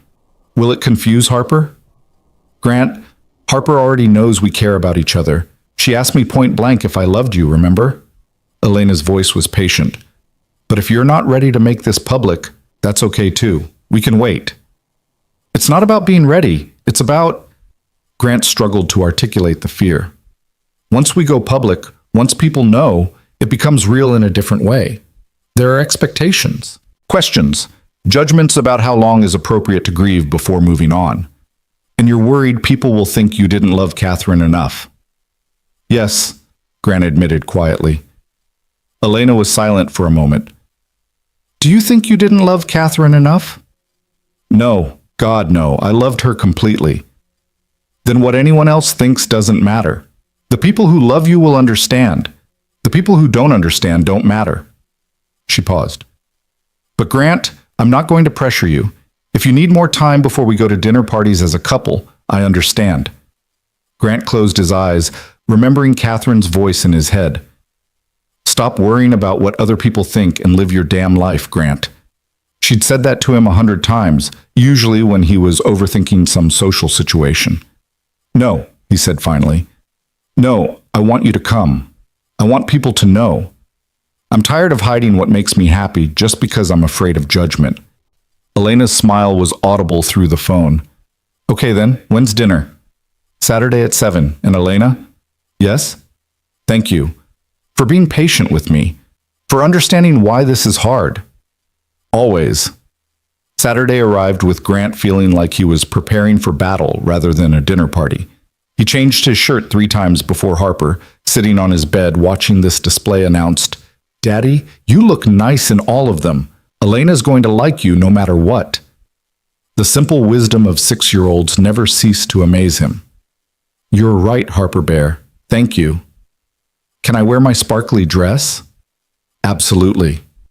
They picked up Elena at her apartment, a cozy space in Capitol Hill that Grant had only visited once before, filled with books and plants and the comfortable clutter of a life well lived. She emerged wearing a burgundy dress that made Grant temporarily forget how to form words. Harper had no such problem. Elena, you look like a princess. Thank you, sweetheart. So do you. Elena knelt down to admire Harper's sparkly dress, then stood and met Grant's eyes. Hi. Hi, he managed. You're beautiful. Her smile was soft and slightly nervous. You clean up pretty well yourself. The drive to Marcus's house in Queen Anne was filled with Harper's chatter about school and the new book she was reading and whether Marcus's kids would be there to play with. Elena answered every question, while her hand found Grant's on the console between them, squeezing gently when she felt his tension. Marcus and his wife Jennifer answered the door together, their 3 kids immediately swarming Harper and dragging her off to the playroom. Jennifer, a warm woman with graying blonde hair and laugh lines around her eyes, pulled Elena into a hug as if they'd known each other for years. "I'm so glad you're here," Jennifer said. "Marcus has told me so much about you both." They settled in the living room with drinks while the kids played upstairs, their laughter and running footsteps a comforting soundtrack. Marcus raised his glass in a toast. "To new beginnings," he said, his eyes on Grant with understanding and approval. Grant felt the tightness in his chest ease slightly. Marcus had known Catherine, had been at their wedding, had held Grant together during the worst of the grief. If Marcus approved of Elena, if he could see this as honoring Catherine's memory rather than betraying it, then maybe Grant was on the right path. Dinner was comfortable in ways Grant hadn't expected. Jennifer was easy to talk to, asking Elena about her background without being intrusive, sharing stories about their own family that had everyone laughing. The kids joined them for dessert, Harper proudly introducing Elena to Marcus's children as "my friend who comes to our house all the time." It was Marcus's daughter, 8-year-old Lily, who asked the question that made the adults freeze. "Are you Harper's new mom?" The room went silent. Harper looked up from her ice cream, suddenly uncertain. Grant's heart hammered, but Elena handled it with the grace she brought to everything. "No, sweetheart. Harper's mom is someone very special who isn't here anymore, but she'll always be Harper's mom." Elena glanced at Grant, then back at Lily. "I'm Harper's friend, and her dad's friend, and I love them both very much." Lily considered this seriously, then nodded and returned to her dessert as if the matter was settled. Harper's shoulders relaxed, and Grant realized he'd been holding his breath. After dinner, while the kids played and Jennifer made coffee, Marcus pulled Grant aside on their back deck. "She's good for you," Marcus said without preamble. "Elena, I've never seen you like this, not even before Catherine died. You're present, really present." "I'm terrified," Grant admitted. "Every day I'm terrified something will happen, that I'll lose her, that Harper will lose her, that I'll have to go through that grief again." Catherine's death was tragic and sudden, but Grant, you can't live your whole life afraid of tragedy. That's not living. That's just existing. Marcus turned to face him. "Catherine loved you. She would want you to be happy. She would like Elena, I think. And she would absolutely hate that you've spent 3 years in this half-life because you're afraid to move forward." "How do you know?" "Because I knew Catherine, and because she told me once, after her father died, that the worst thing about grief is how it can make us afraid to love again. She said we owe it to the people we've lost to keep living fully, to keep loving deeply, to squeeze every bit of joy out of life we can." Marcus clapped Grant on the shoulder. "You're doing that now. Don't stop." Inside, Grant found Elena helping Jennifer with dishes while Harper and the other kids performed an elaborate play they'd created. He watched Elena laugh at something Jennifer said, watched her dry a plate with the comfortable ease of someone who belonged here, and felt something settle in his chest. This was right. This was good. And Catherine would approve. The drive home was quiet, Harper asleep in the back seat within minutes. Elena's hand found Grant's again, and they drove through Seattle's nighttime streets in comfortable silence. "That went well," Elena said eventually. "It did. Marcus and Jennifer really like you. I really like them. And Grant?" She squeezed his hand. "Thank you for including me tonight. I know it wasn't easy. It was easier than I expected, probably because you handled Lily's question so perfectly." Grant glanced at her. "You always know what to say." "Not always, but I've had a lot of practice with difficult questions from children." Elena was quiet for a moment. "Was it okay? What I told her? About not being Harper's mom?" "It was perfect. Because it's the truth." Grant pulled into his driveway, turning off the engine but not moving to get out. "Elena, I need you to know something. Whatever this is between us, wherever it goes, Catherine will always be part of it. She's Harper's mother. She's the woman I loved. I can't erase that. I don't want you to erase that. I never want you to." Elena turned to face him in the darkness of the car. "Grant." I fell in love with you knowing you were a widower, knowing you had this history, knowing you came as a package deal with a daughter who'd lost her mother. I'm not trying to replace Catherine. I'm just trying to love you both as you are now." Grant leaned across the console and kissed her, slow and deep, trying to convey everything he felt but couldn't quite put into words. When they broke apart, Elena was smiling. "Come on," she said softly. "Let's get our girl inside." Our girl. The phrase made Grant's heart skip. Elena had said it so naturally, as if Harper belonged to both of them now. And maybe, Grant thought as he carried his sleeping daughter inside, she did.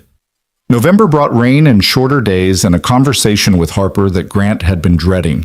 They were doing bedtime routine, Harper in her pajamas and brushing her teeth, when she asked the question he'd known was coming. "Daddy, is Elena your girlfriend?" Grant paused in the doorway of the bathroom. "Why do you ask, sweetheart?"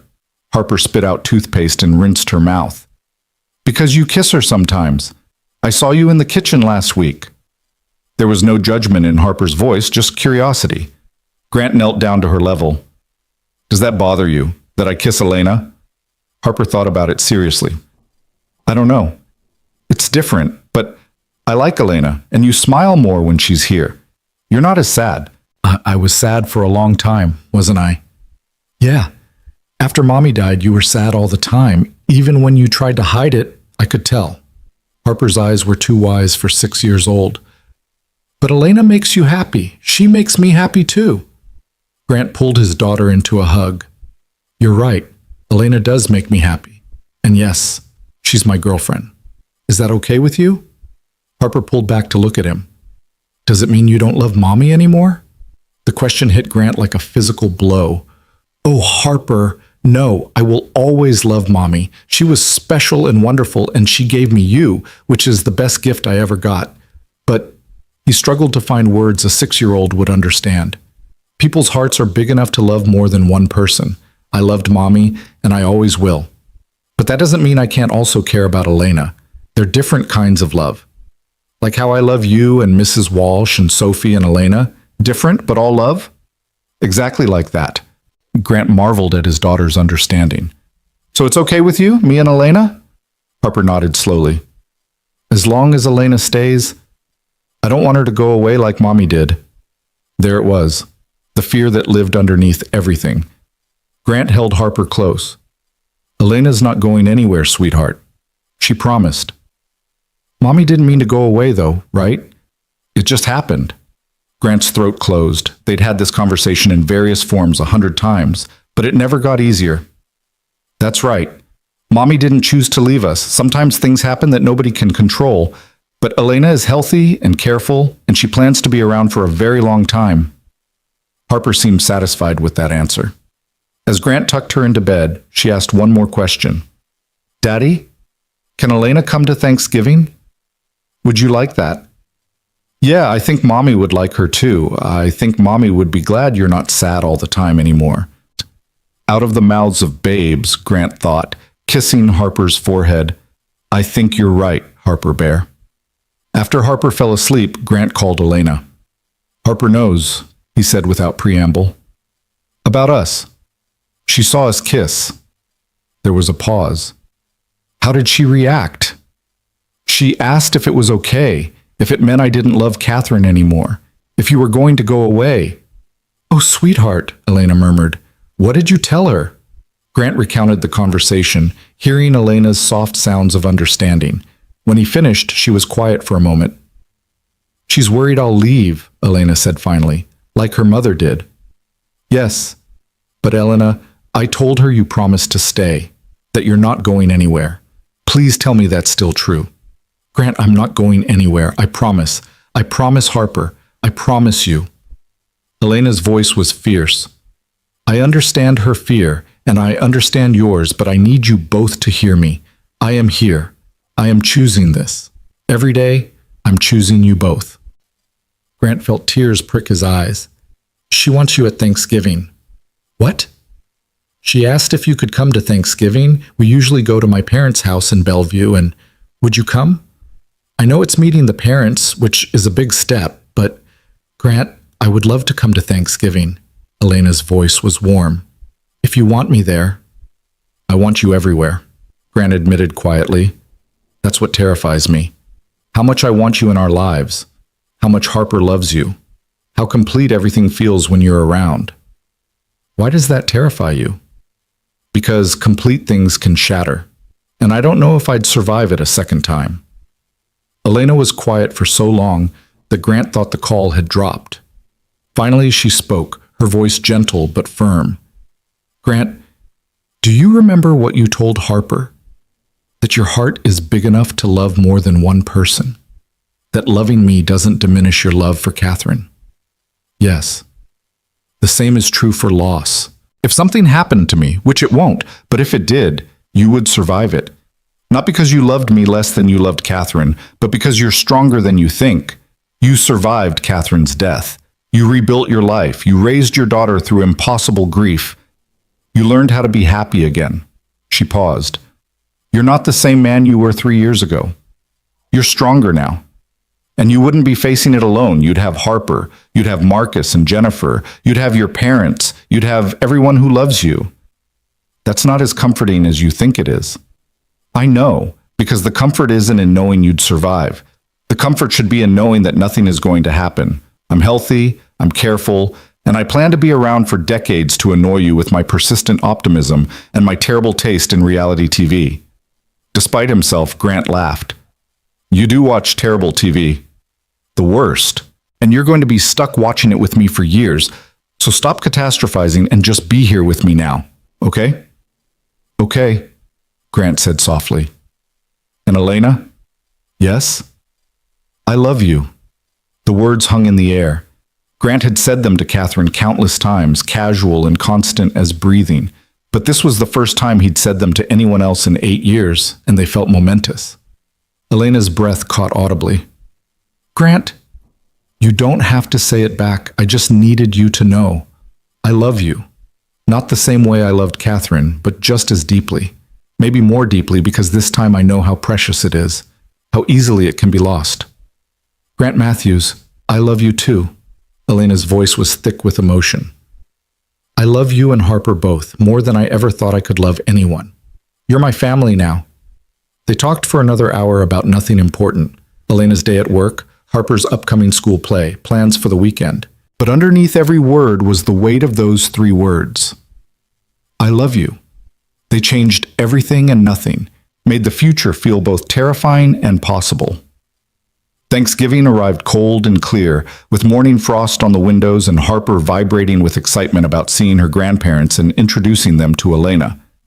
Grant's mother had been carefully neutral on the phone when he'd mentioned bringing Elena, saying only, if she's important to you, then we want to meet her. Grant's father had been more direct. It's about damn time you let yourself be happy again, son. Bring the girl. We'll be nice. They drove to Bellevue mid-morning, the car loaded with dishes Grant's mother had requested they bring. Harper chattered nonstop from the back seat, telling Elena about Grandma's house and Grandpa's workshop and the big tree in the backyard where Mommy used to climb when she was little. Elena listened patiently, occasionally catching Grant's eye with a small smile. She dressed carefully, a burgundy sweater dress that was elegant but not trying too hard, her hair in soft waves, minimal makeup. She looked beautiful and nervous in equal measure. They're gonna love you, Grant said quietly as they pulled up to his parents' craftsman-style home. You can't know that. I do know that, because they love Harper and Harper loves you, and that's all that matters to them. His mother, Susan Matthews, opened the door before they could knock. She was a small woman with silver hair and Grant's same gray eyes, and she pulled Harper into a fierce hug before turning her attention to Elena. You must be Elena. I'm Susan. She held out her hand, but her eyes were assessing, protective. It's lovely to meet you. It's wonderful to meet you too, Mrs. Matthews. Thank you for having me. Elena's voice was steady, despite the nerves Grant knew she must be feeling. Grant's father, Robert, emerged from the kitchen wiping his hands on a dish towel. He was tall and still broad-shouldered at 68, with a beard more silver than brown and the kind of quiet strength Grant had always tried to emulate. So you're the one who's got my son smiling again, Robert said, shaking Elena's hand firmly. Good. It's about time. Dad, Grant warned, but there was no heat in it. The first hour was carefully polite, making small talk in the kitchen while Susan finished cooking. Harper showing Elena her favorite hiding spots in the house. Robert asking Elena about her work with genuine interest. But Grant could feel the underlying tension, the questions his parents weren't asking. It was Harper who broke through it, as children often do. After they'd sat down to dinner and said grace, Harper announced proudly, "Elena's daddy's girlfriend, and she loves us like family. She said so." The table fell silent. Grant's mother's fork paused halfway to her mouth. His father's eyes moved from Harper to Elena to Grant. "Is that right?" Susan said carefully. "Yes, ma'am," Elena said quietly. "I care about your son and granddaughter very much." "And Catherine?" The question came from Susan, her voice tight. "What about Catherine's memory?" "Mom," Grant started, but Elena touched his hand gently. "Mrs. Matthews, I never knew Catherine, but I know she was an incredible woman. I know she loved your son and granddaughter more than anything. I know Harper carries her mother in her heart every day." Elena's voice was steady and respectful. "I'm not trying to replace her. I'm just trying to love the family she left behind." Susan's eyes filled with tears. "She was my daughter-in-law. I loved her like she was my own." "I know, and I would never want to diminish that or pretend she didn't exist. Catherine is part of this family's story. She always will be." Grant watched his mother struggle with emotion, saw his father reach over to squeeze her hand. Finally, Susan nodded slowly. "Catherine would have wanted Grant to be happy," she said quietly, almost to herself. "She told me once, after her father died, that if anything happened to her, I should make sure Grant didn't spend his life alone, that he was too good at drowning in his own head." Grant's throat closed. "She said that?" "Right after Harper was born. We were in the hospital, just the two of us, and she was holding this tiny baby. And she said, 'If something happens to me, Susan, don't let Grant stop living. Promise me.'" Susan wiped her eyes. "I told her nothing was going to happen to her, but she made me promise anyway." The table was silent except for the ticking of the grandfather clock in the hallway. Grant stared at his plate, unable to speak around the lump in his throat. Catherine had known. Somehow, she'd known. "So if this lovely woman makes you happy," Susan continued, her voice stronger now, "if she makes Harper happy, if she's helping you both heal, then Catherine would approve, and so do I." Elena's eyes shimmered with tears. "Thank you." "But," Susan added, her voice taking on a mother's firmness, "if you hurt my son or my granddaughter, we will have words. Clear?" "Crystal clear, ma'am." Elena's smile was watery but genuine. The tension broke. Robert raised his glass. "To new family members and to Catherine's memory. May we honor her by living fully and loving deeply." They clinked glasses and Harper beamed. "Does this mean Elena's officially family now?" "I think it does, Harper Bear," Grant said, his voice rough with emotion. The rest of the meal was warmer, easier. Susan asked Elena about her childhood, her family, her work. Robert told embarrassing stories about Grant's youth that made Harper giggle and Elena smile. They talked about Catherine, too, remembering her laugh, her stubbornness, her terrible cooking, the time she decided to repaint the nursery herself while 8 months pregnant and ended up with more paint on herself than the walls. Elena listened to these stories with interest rather than discomfort, asking questions, laughing at the funny parts. She didn't try to change the subject or make it about her. She just let Catherine be present at the table, part of the family narrative. After dinner, while the adults cleaned up, Harper dragged Elena to the backyard to see the famous climbing tree. Through the kitchen window, Grant watched them together, Elena pointing at something in the branches, Harper explaining something with animated gestures, both of them laughing. "She's good with Harper," Susan said quietly beside him. "She's good with both of us." "You love her." It wasn't a question, but Grant answered anyway. "Yes, I do. Not the way I loved Catherine, but Grant." His mother turned to face him. "Stop qualifying it. You love her. That's enough. It doesn't diminish what you had with Catherine. The heart doesn't work that way." "Everyone keeps telling me that. Because it's true, and because we all see what we've been praying for, you coming back to life." Susan cupped his face with one hand, the way she'd done when he was a child. My boy, you've been in so much pain for so long. If Elena can help ease that pain, if she can help you remember how to be happy, then she's a blessing. Don't sabotage it by overthinking. Grant leaned into his mother's touch. I'm terrified of losing her. I know, but son, you can't live your life afraid of loss. That's not living. That's just waiting to die. She dropped her hand. Catherine's death was tragic and unfair, but you survived it. You raised Harper through it. You're stronger than you think. Elena said almost the exact same thing. Smart woman. Susan smiled. Hold on to her, Grant. Women who can handle you at your most difficult are rare. Outside, Elena and Harper had climbed onto the lower branches of the tree, both of them laughing about something. The late afternoon sun turned Elena's auburn hair to copper, and Harper's face was alight with joy. Grant pulled out his phone and took a picture. Not to post or share, just to remember this moment. His daughter and the woman he loved, both of them happy, both of them his. I intend to, he told his mother quietly. The drive home that evening was peaceful. Harper fell asleep almost immediately, exhausted from playing with her grandparents. Elena's hand found Grant's as they drove through the darkening November evening. Your parents are wonderful, she said softly. They loved you. My mother pulled me aside before we left and told me not to screw this up. Elena laughed quietly. Good advice. Elena, what my mother said about Catherine, about her making my mom promise that I wouldn't stop living, did that bother you? That Catherine thought about this, about me being with someone else? No, it makes me respect her even more. She loved you enough to want you to be happy, even if she wasn't there to see it. Elena squeezed his hand. That's the kind of love everyone should have. Generous and far-reaching. Grant brought her hand to his lips, kissing her knuckles. I don't deserve you. That's where you're wrong. You deserve all the happiness in the world, Grant Matthews. You and Harper both. They drove in comfortable silence for a while. Finally, Grant spoke again. Move in with us. The words hung in the air. Elena turned to stare at him. What? Move in with us. You're at the house almost every day anyway. Harper already thinks of you as family. My parents love you. And he glanced at her. I hate watching you leave every night. I hate waking up without you. I hate that your toothbrush isn't in my bathroom and your clothes aren't in my closet. Move in with us. Grant, that's a huge step. I know, and if you're not ready, I understand. We can wait. But Elena, I'm ready.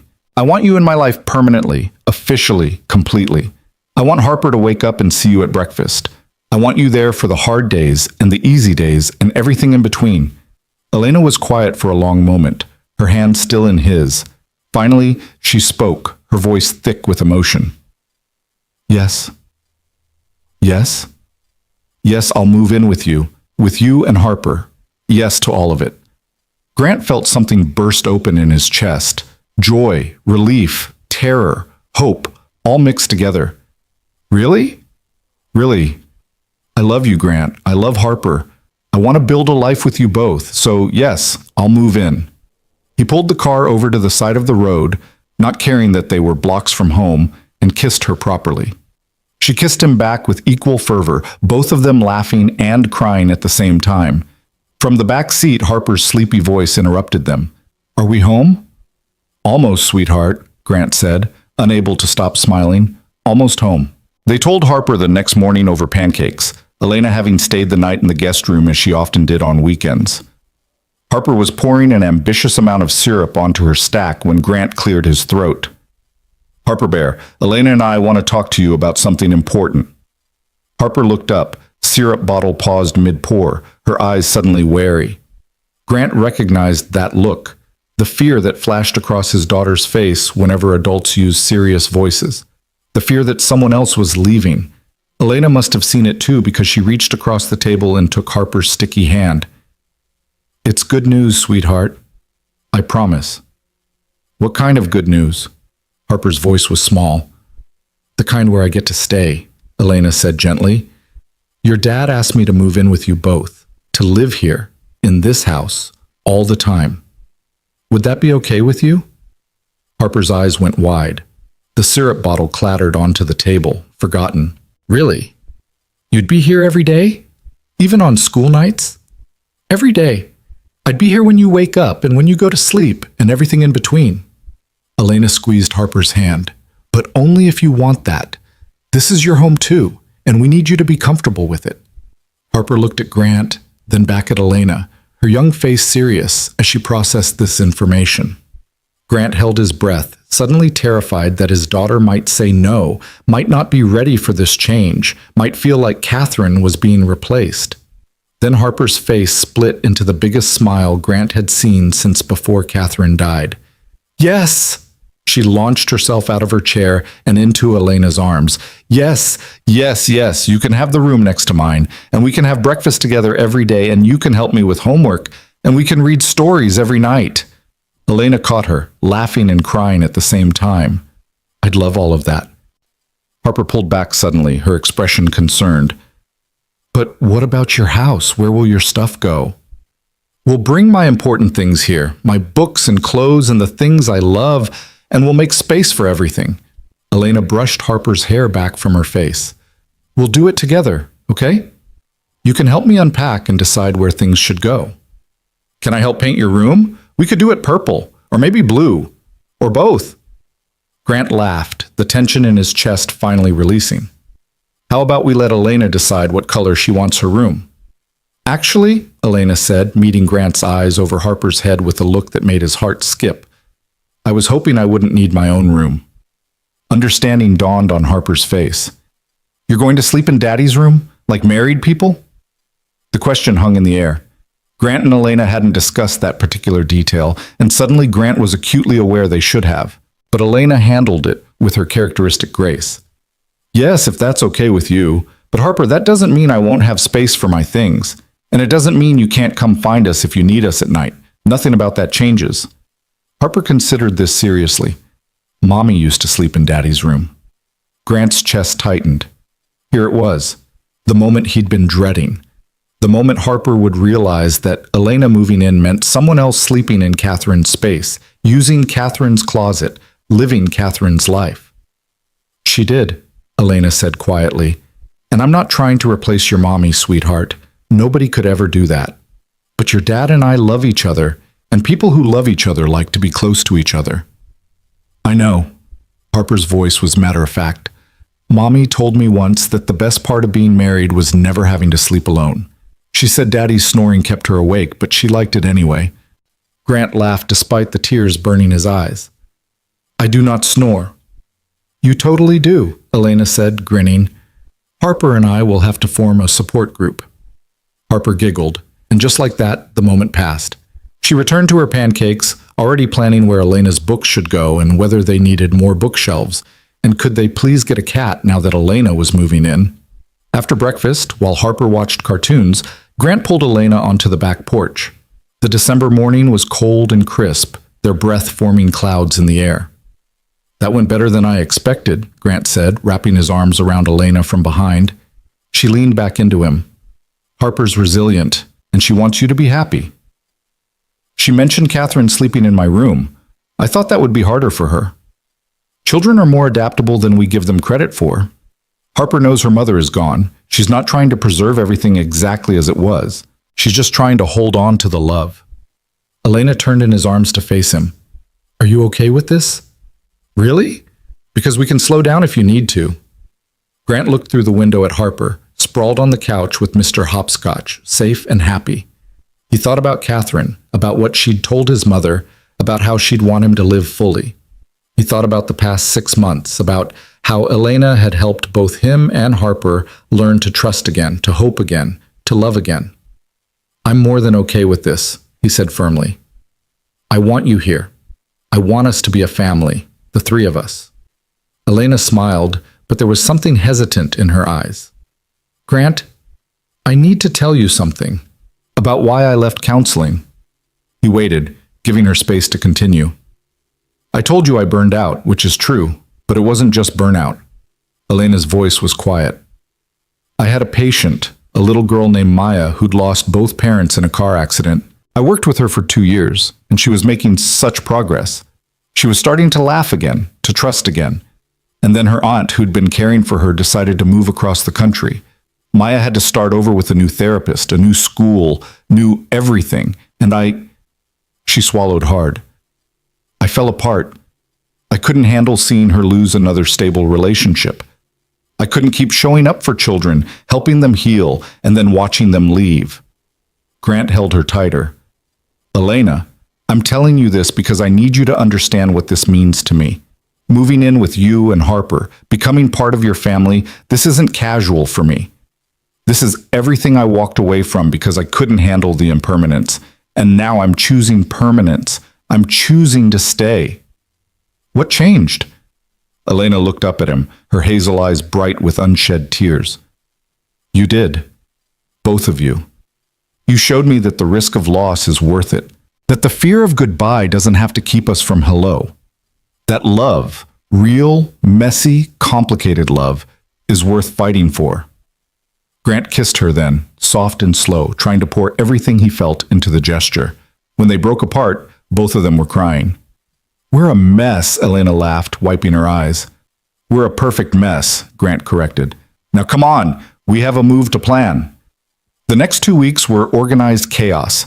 Elena gave notice on her apartment lease, and they spent weekends packing her belongings while Harper helped by trying on all of Elena's scarves and asking questions about every single item. Grant cleared space in his closet, then realized he needed to clear more space, then eventually hired someone to install a custom closet system because Elena had far more clothes than he'd anticipated. You seemed so minimalist, he said, staring at the mountain of boxes. I contain multitudes, Elena replied cheerfully, holding up 2 similar-looking black dresses.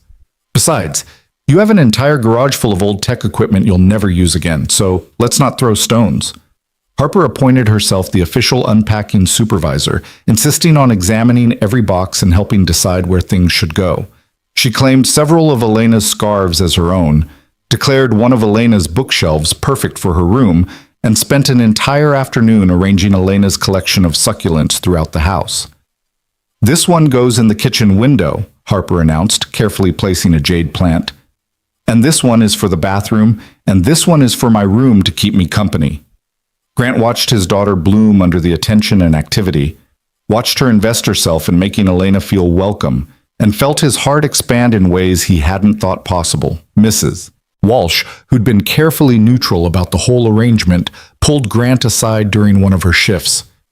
She's good for Harper, the older woman said, watching Elena and Harper giggle over something in Harper's room. I wasn't sure at first, seemed too fast, too soon. But that little girl hasn't been this happy in 3 years. She's laughing again, really laughing. I know. And you.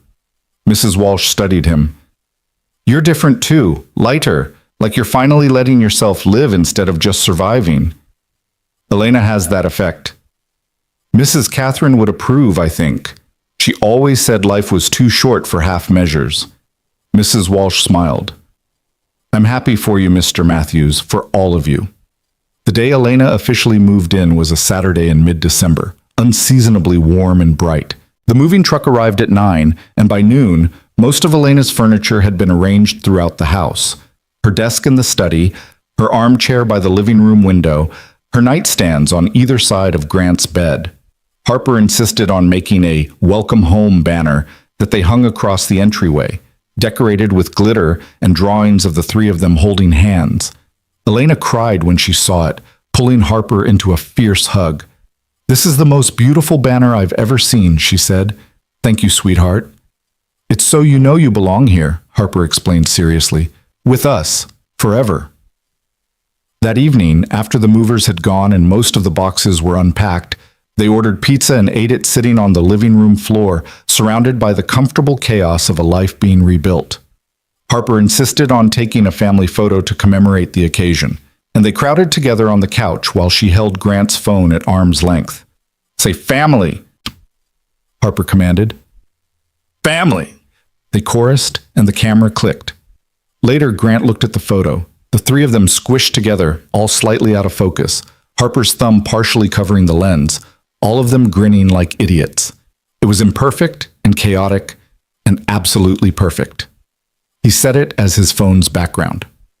That night, after Harper was asleep, Grant and Elena stood in their bedroom now, surrounded by boxes that still needed unpacking. Elena's clothes hung in the closet next to his. Her books lined the shelves. Her alarm clock sat on the nightstand where Catherine's had once been. "Having second thoughts?" Elena asked quietly, watching him look around the changed space. "No, just noticing how different it is. How different everything is." Grant moved to stand beside her. "Catherine's things are still in the attic. Her wedding dress, her favorite books, the things I couldn't bear to give away. Is that weird? That I kept them?" "Not at all. She's Harper's mother. Those things belong to Harper someday when she's ready for them." Elena took his hand. "Grant, we can still honor Catherine's memory while building our own life. They're not mutually exclusive. I keep waiting for the guilt to come, for the feeling that I'm betraying her by being happy with you. And it's not coming. I thought it would, but instead I just feel grateful. Grateful I got to love Catherine, grateful she gave me Harper, and grateful that I'm getting a second chance at happiness with you." Grant turned to face Elena fully. "Is that wrong?" "No, it's perfectly right." Elena cupped his face with both hands. "Grant Matthews, you are allowed to be happy. You are allowed to love again. You're allowed to move forward. Catherine would want that. Harper needs that. And you deserve it." Grant kissed her, slow and deep, trying to convey everything he couldn't quite put into words. When they broke apart, he rested his forehead against hers. "I love you," he whispered. "I love you too." They stood there in the quiet of their shared bedroom in the house that was becoming theirs, and for the first time in 3 years, Grant felt completely at peace. The weeks leading up to Christmas were a blur of activity and adjustment. Elena and Harper established morning routines, making breakfast together while Grant showered, Elena braiding Harper's hair for school, all three of them sitting down for coffee and juice before the day began. Evenings fell into patterns too. Homework at the kitchen table while Elena made dinner and Grant caught up on work emails, family meals where they actually talked and laughed, bedtime stories that sometimes included all three of them squished into Harper's twin bed. There were adjustments, of course. Elena discovered that Grant was pathologically incapable of putting the milk back in the right spot in the refrigerator. Grant learned that Elena needed complete silence in the mornings until she'd had her first cup of coffee. They had their first real argument about whose turn it was to take out the trash, which ended with both of them laughing at the absurdity of fighting about garbage when everything else was so good. Harper thrived with Elena in the house. Her teacher called to say Harper was more focused in class, more willing to participate, smiling more. Sophie's mother mentioned that Harper talked about Elena constantly, clearly delighted to have 2 grown-ups who love me now instead of just one. But there were difficult moments too. One night, Harper woke up crying from a nightmare about Catherine. Grant rushed to her room, but Elena was already there, sitting on the edge of Harper's bed, holding her. "I dreamed Mommy came back," Harper sobbed. "But she was mad that Elena was here. She said I forgot about her." Grant's heart clenched, but Elena handled it with quiet grace. "Harper, your mommy could never be mad at you, and you haven't forgotten her. She's in your heart, and in your memories, and in all the ways you're brave and kind and wonderful." Elena smoothed Harper's hair back. "Your mommy loved you so much, and wherever she is now, she's happy that you're happy. She's glad you have people who love you and take care of you." "How do you know?" "Because that's what mothers do. They want their children to be loved and safe and happy. And you are all of those things." Harper hiccuped, wiping her eyes. "Can I have both? Can I love Mommy and love you?" "Oh, sweetheart." Elena pulled Harper into her arms. "You can absolutely have both. Love doesn't run out. You have enough love in your heart for your mommy and for me and for your daddy and for everyone who matters to you." Grant watched from the doorway, tears streaming down his face as Elena rocked his daughter and whispered reassurances. When Harper finally fell back asleep, Elena tucked her in and joined Grant in the hallway. "I'm sorry," Elena whispered. "I should have woken you first." "No, you did exactly what Harper needed." Grant pulled her close. "Thank you." "For what?" "For understanding, for not being threatened by Catherine's memory, for helping Harper know she doesn't have to choose." Elena looked up at him in the dim hallway. Grant, I meant what I said. Love doesn't run out. Harper can love her mother's memory and still have room to love me, just like you can honor Catherine and still build a future with me. There's no competition, no hierarchy. There's just love. Grant kissed her forehead, overwhelmed by gratitude for this woman who'd entered their lives and somehow made everything make sense. Christmas approached with Harper's excitement reaching fever pitch. She insisted on getting Elena a special present, something that shows she's really family now. After much deliberation and 3 trips to different stores, Harper settled on a silver bracelet with 3 charms, one for each of them. See? Harper explained to Grant as he paid. This heart is for me because I have lots of love. This star is for you because you're the smartest daddy. And this flower is for Elena because she makes everything grow again.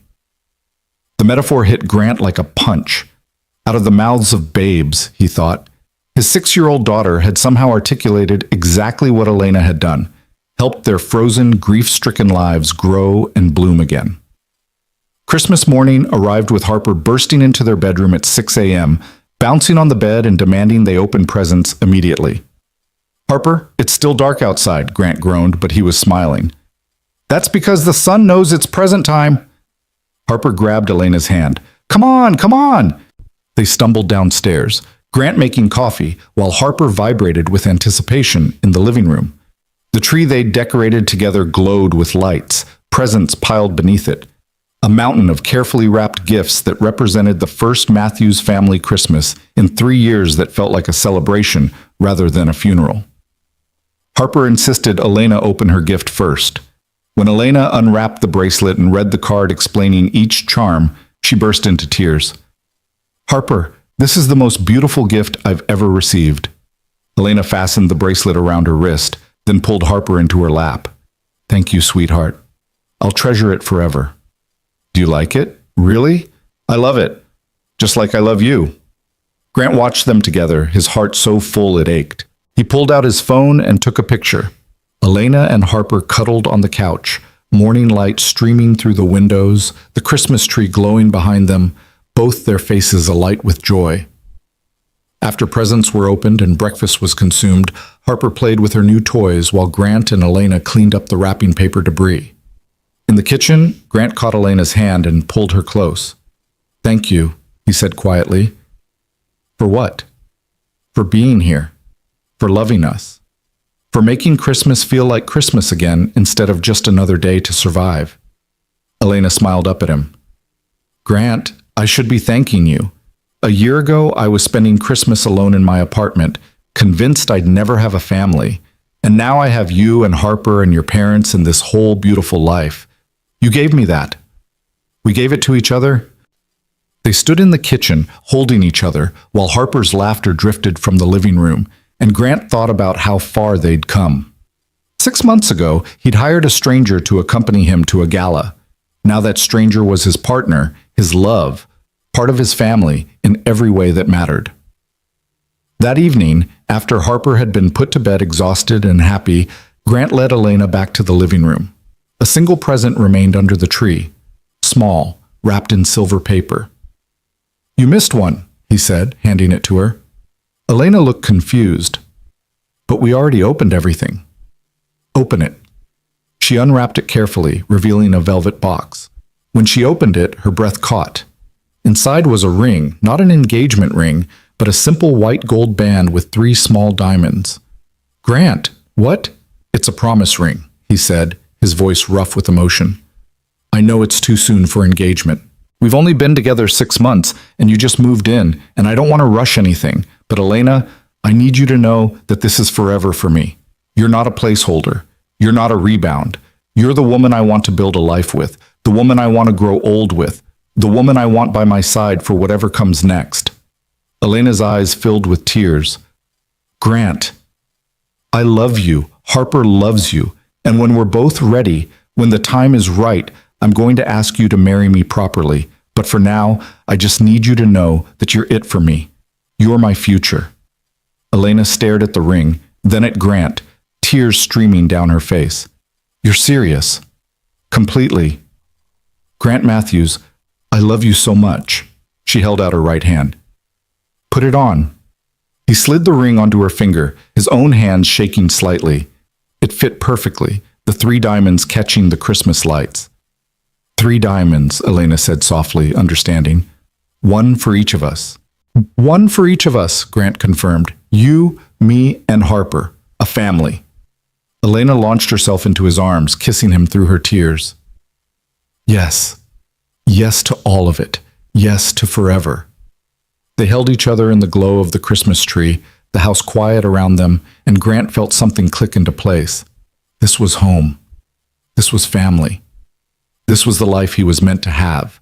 Not a replacement for what he'd lost, but something new and precious in its own right. Upstairs, a small voice called out, "Daddy? Elena! I can't sleep!" They broke apart, laughing.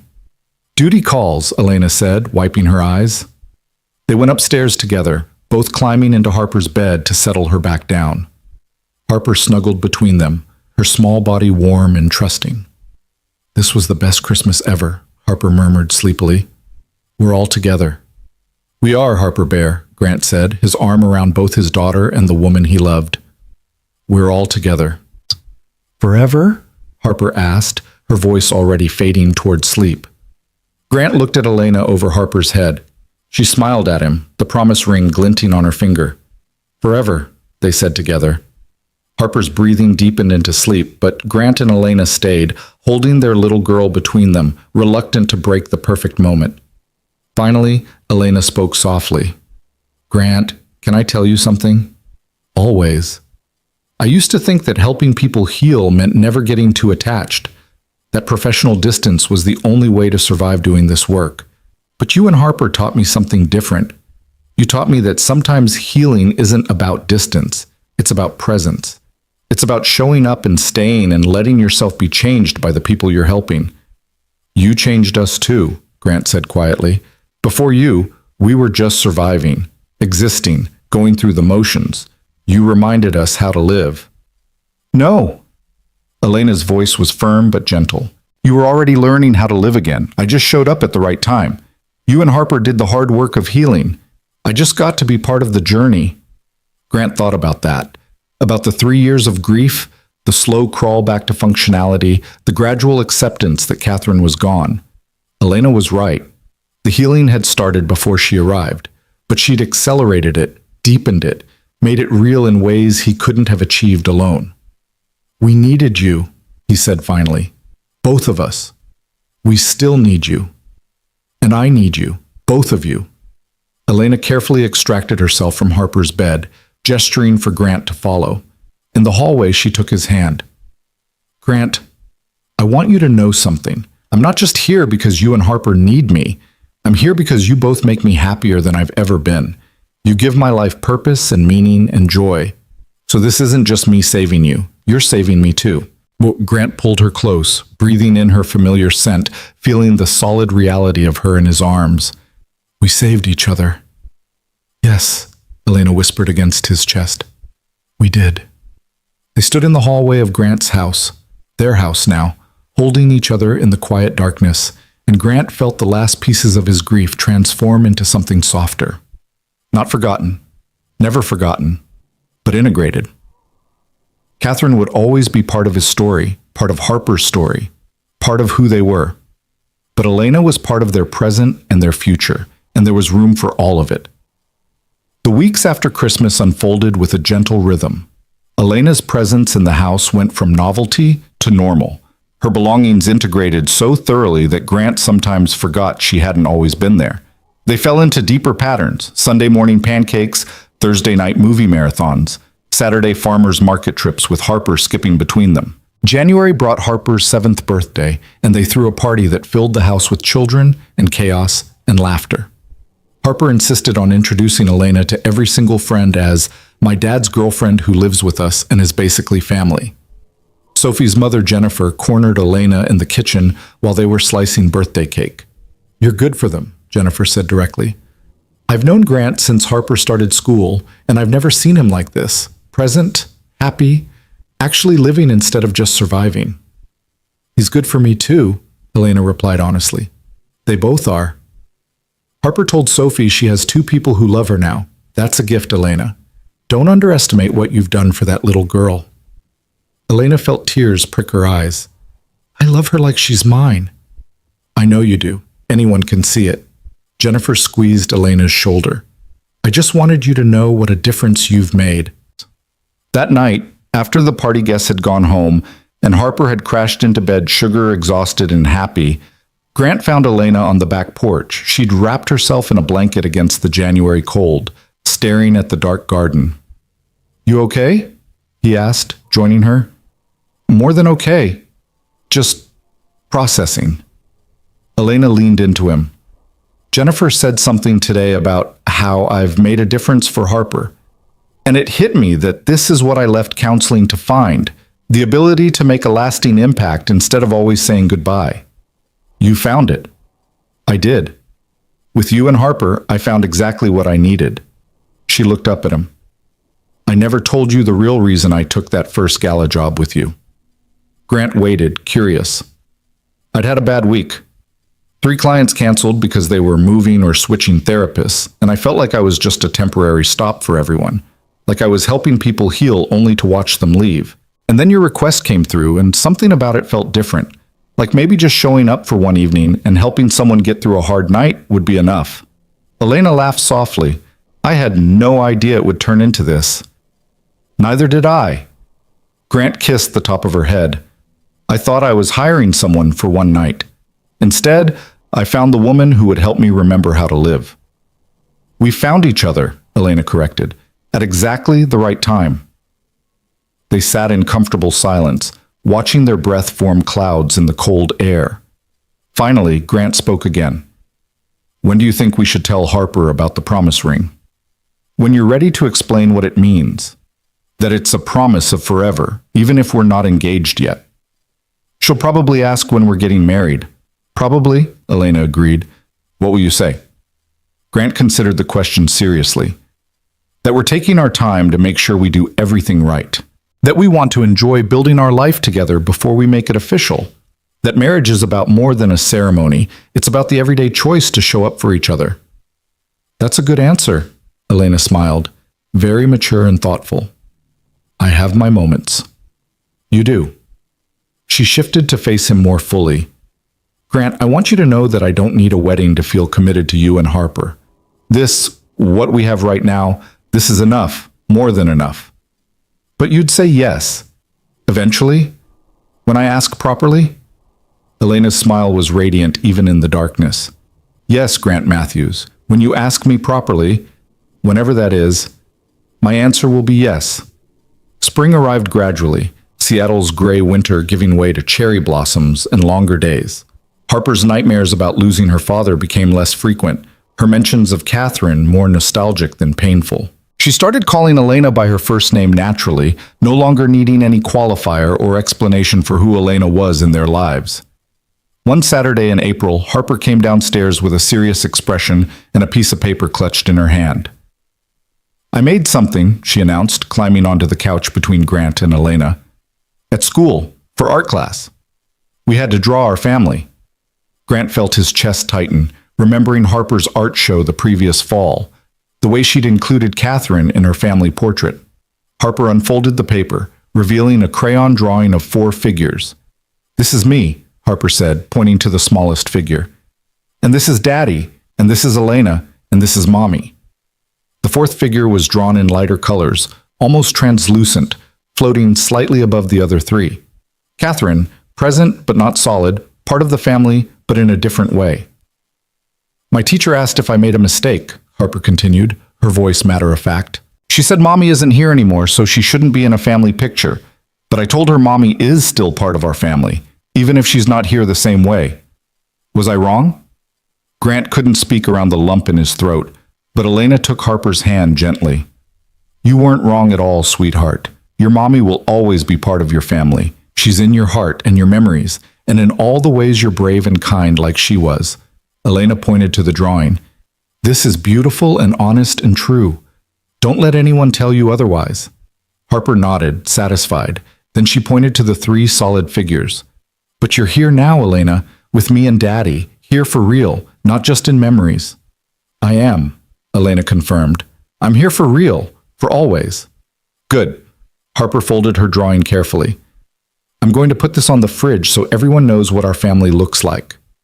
She skipped off to do just that, leaving Grant and Elena alone on the couch. Grant finally found his voice. She's okay, he said, wonder in his tone. She's really okay. She's figured out how to hold both, Catherine's memory and your presence, without conflict. Children are wiser than adults sometimes. They don't force things into either or categories. They can live with both and. Elena took his hand. We should learn from her. That evening, Marcus and Jennifer came for dinner with their kids. It had become a monthly tradition, these family dinners where the children ran wild and the adults caught up over wine and good food. After the meal, while the kids played in the yard and Jennifer helped Elena with dishes, Marcus pulled Grant onto the deck. I've been meaning to tell you something, Marcus said, leaning against the railing. The board met last week. They wanted me to sound you out about something. Grant tensed. What? They're impressed with how you've been handling everything. The company's thriving, you're present and engaged. The Foundation Gala was the most successful in years despite you leaving early. Marcus smiled. They wanted me to tell you that they're proud of you, not just as a CEO, but as a person. The way you've rebuilt your life, the way you're raising Harper, the way you've integrated Elena into everything. It shows character. They discussed my personal life in a board meeting? They discussed how your personal stability has positively impacted the company. Grant, 3 years ago, you were barely functioning. You were making decisions from a place of grief and exhaustion.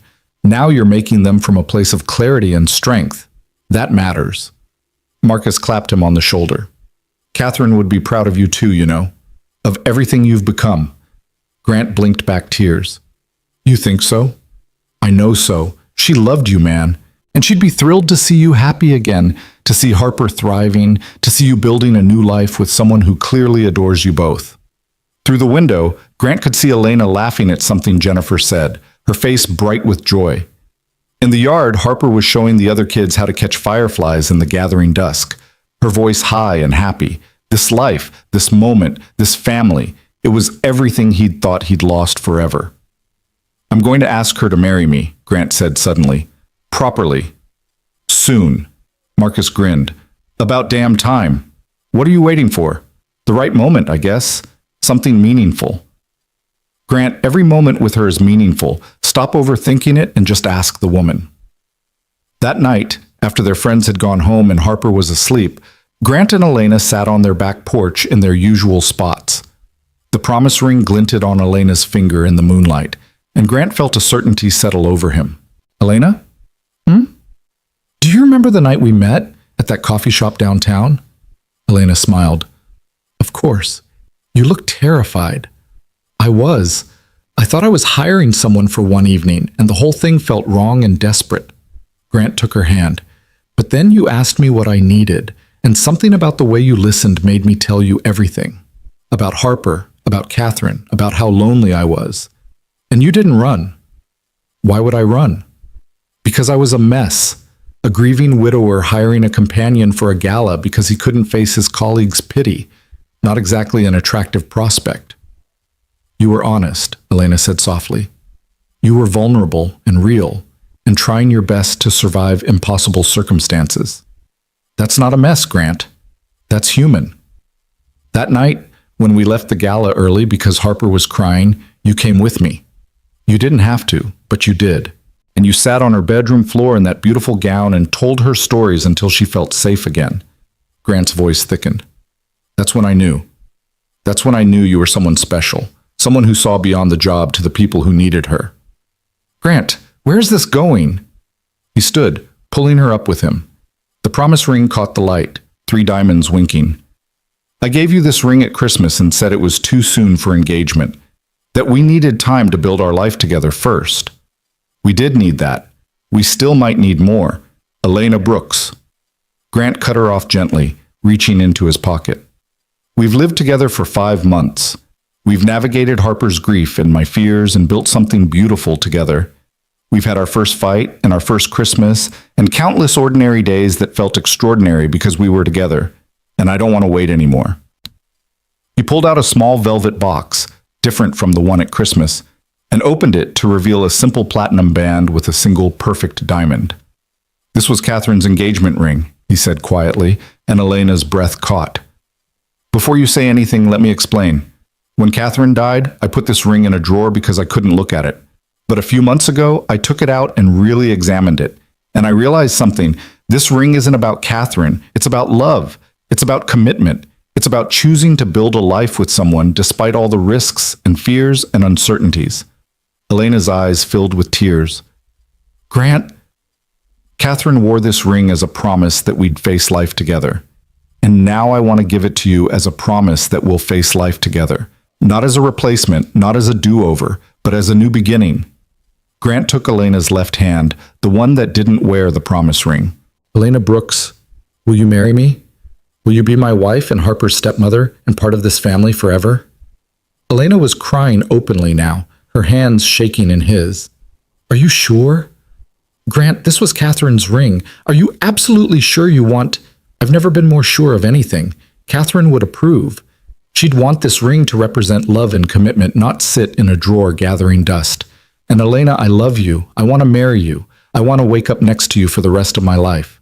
So please, say yes. Yes. Elena laughed through her tears. Yes, Grant Matthews, I will marry you. I will love you and Harper for the rest of my life. Yes.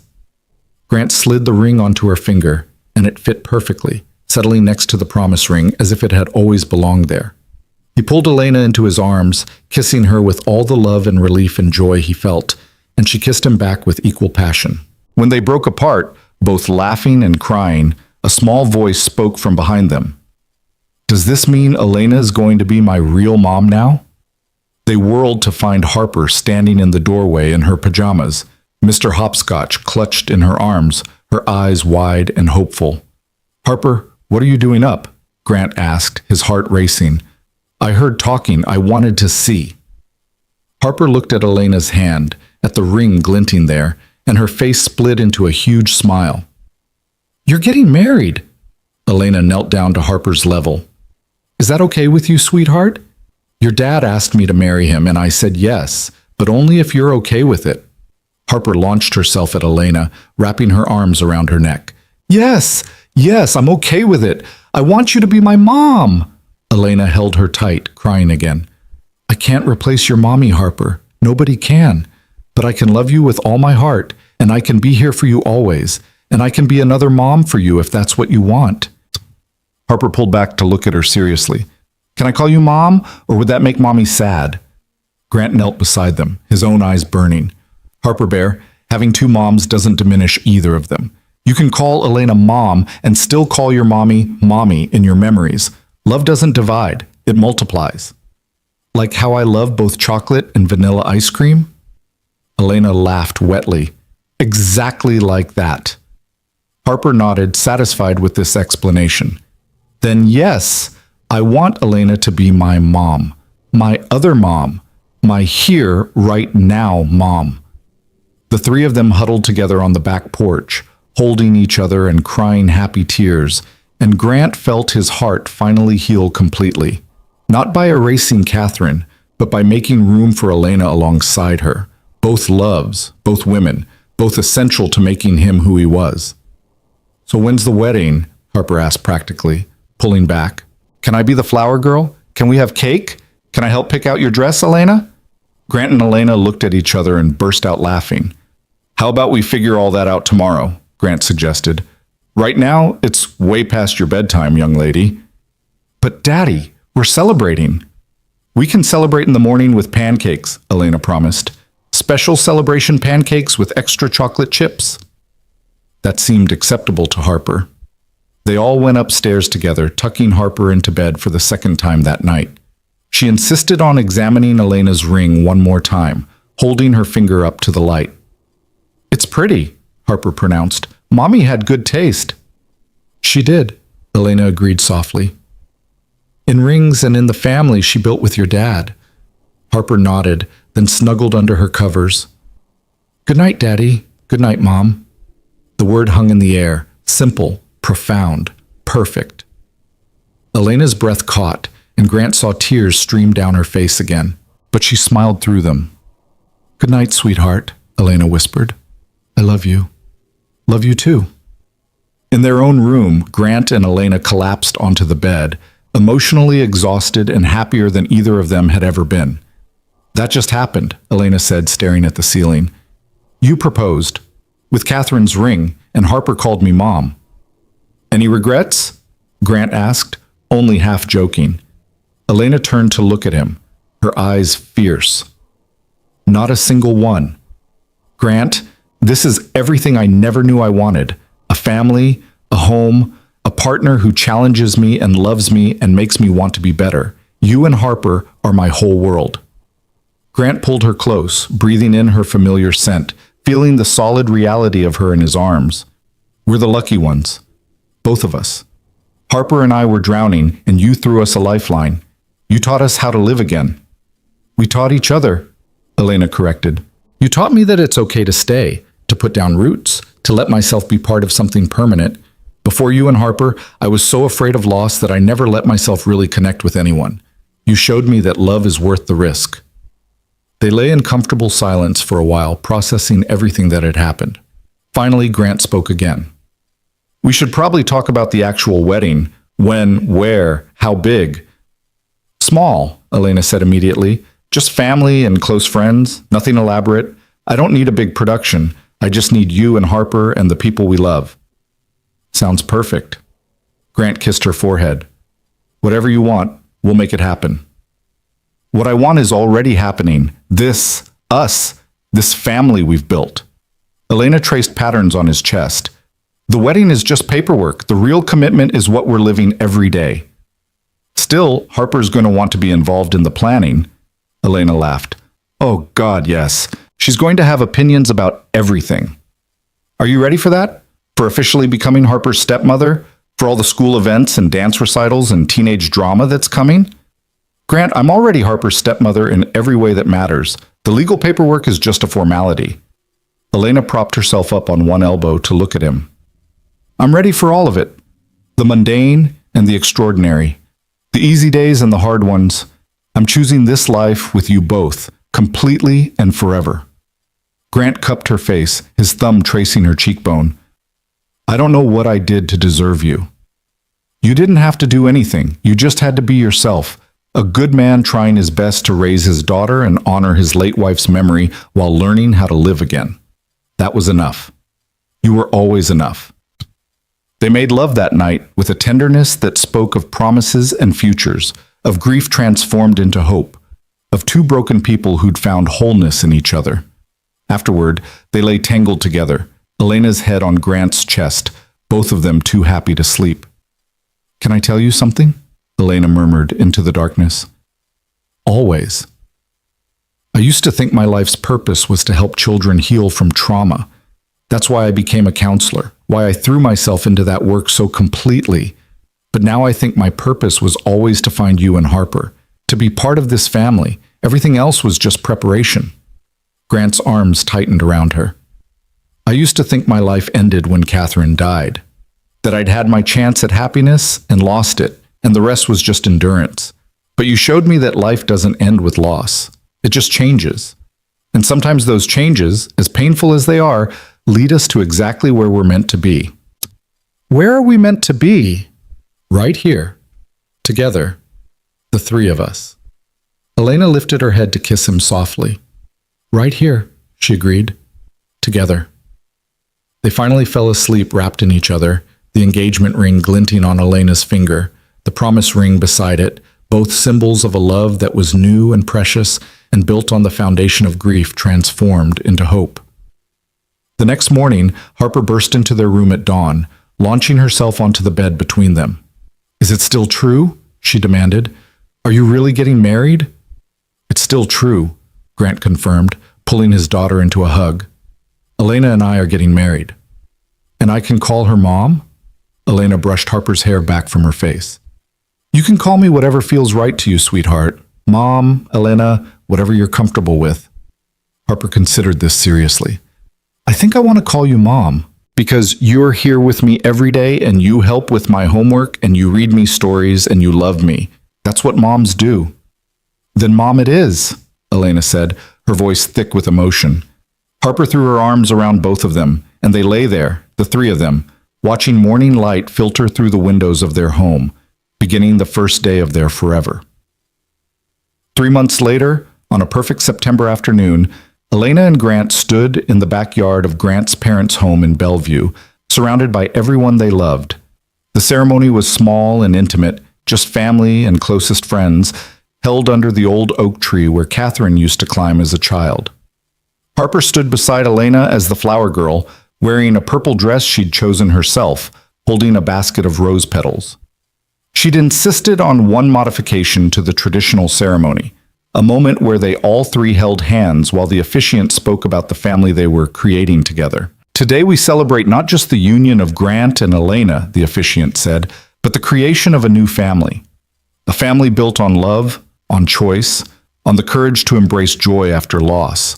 Grant, Elena, and Harper, may you continue to choose each other, support each other, and love each other through whatever life brings. When it came time for vows, Elena spoke first, her voice clear and strong despite the tears in her eyes. Grant, when I met you, you were trying so hard to survive that you'd forgotten how to live. You were protecting your heart so carefully that you'd walled it off from everything, including joy. But you let me in. You trusted me with your grief and your daughter and your wounded heart. And in doing so, you gave me the greatest gift, a family. I promise to honor Catherine's memory, to love Harper as my own, to stand beside you through every challenge, and to remind you every day that you're worthy of happiness. I choose you, Grant Matthews, today and always.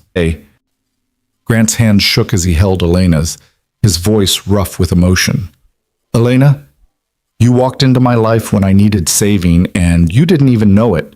You sat on my daughter's bedroom floor and told her stories. You showed up for pizza nights and school events and mundane Tuesday evenings. You didn't try to fix us or change us. You just loved us as we were. You taught me that loving again isn't a betrayal of the past. It's a celebration of the human heart's capacity to heal. I promise to choose you every day, to build a life with you that honors where we've been while embracing where we're going, and to love you and Harper with everything I am.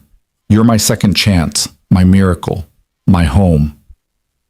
There wasn't a dry eye in the gathering. When the officiant pronounced them married and Grant kissed Elena, Harper cheered loudly, and everyone laughed through their tears. At the reception, Grant's mother pulled Elena aside. Welcome to the family officially, Susan said, embracing her new daughter-in-law. Catherine would approve, you know. She always said the worst thing about dying would be leaving Grant and Harper alone. I think she'd be grateful you found them. I hope so, Elena said softly. I'm trying to honor her memory while building our future. You're doing it perfectly, dear. The fact that you even care about honoring her memory speaks volumes about your character. During the father-daughter dance, Harper insisted on cutting in halfway through so she could dance with both Grant and Elena, one small hand in each of theirs. They swayed together under the twinkling lights, the three of them, while their friends and family watched with knowing smiles. Are you happy, Harper Bear? Grant asked his daughter. The happiest, Harper said confidently, because now we're complete, you and me and Mom, a real family. Elena kissed the top of Harper's head, then met Grant's eyes over their daughter's hair. The look that passed between them held everything, grief and joy, loss and love, endings and new beginnings all tangled together into something beautiful and whole.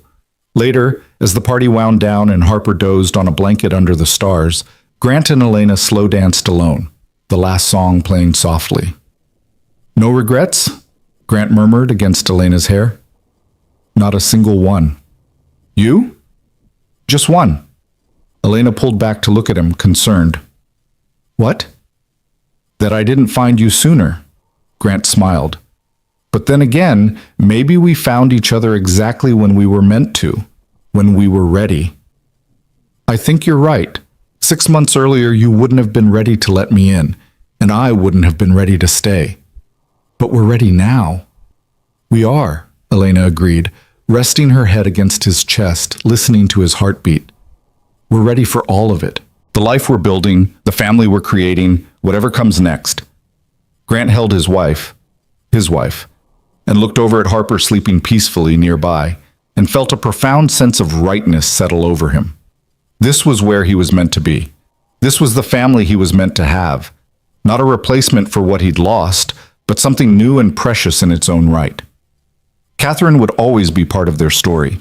She'd given him Harper, taught him how to love deeply, and in her final unintentional gift, she'd taught him that he was strong enough to survive loss.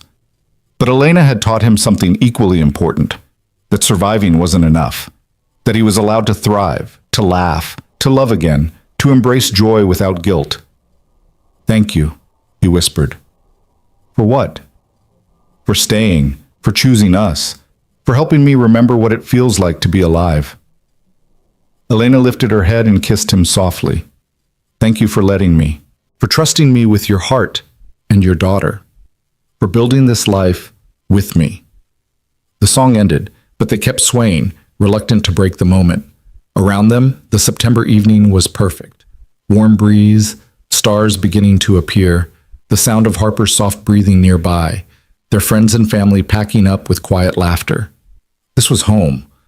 This was family. This was love. Complicated and hard-won and more beautiful for having survived loss and fear and the courage to try again. Grant Matthews had hired a companion for a gala and found the woman who taught him how to live. Elena Brooks had taken a job thinking it would be one evening and discovered the family she'd always needed. And Harper had been brave enough to let another person love her, to open her wounded heart one more time. They'd all been broken. But together, they'd become whole.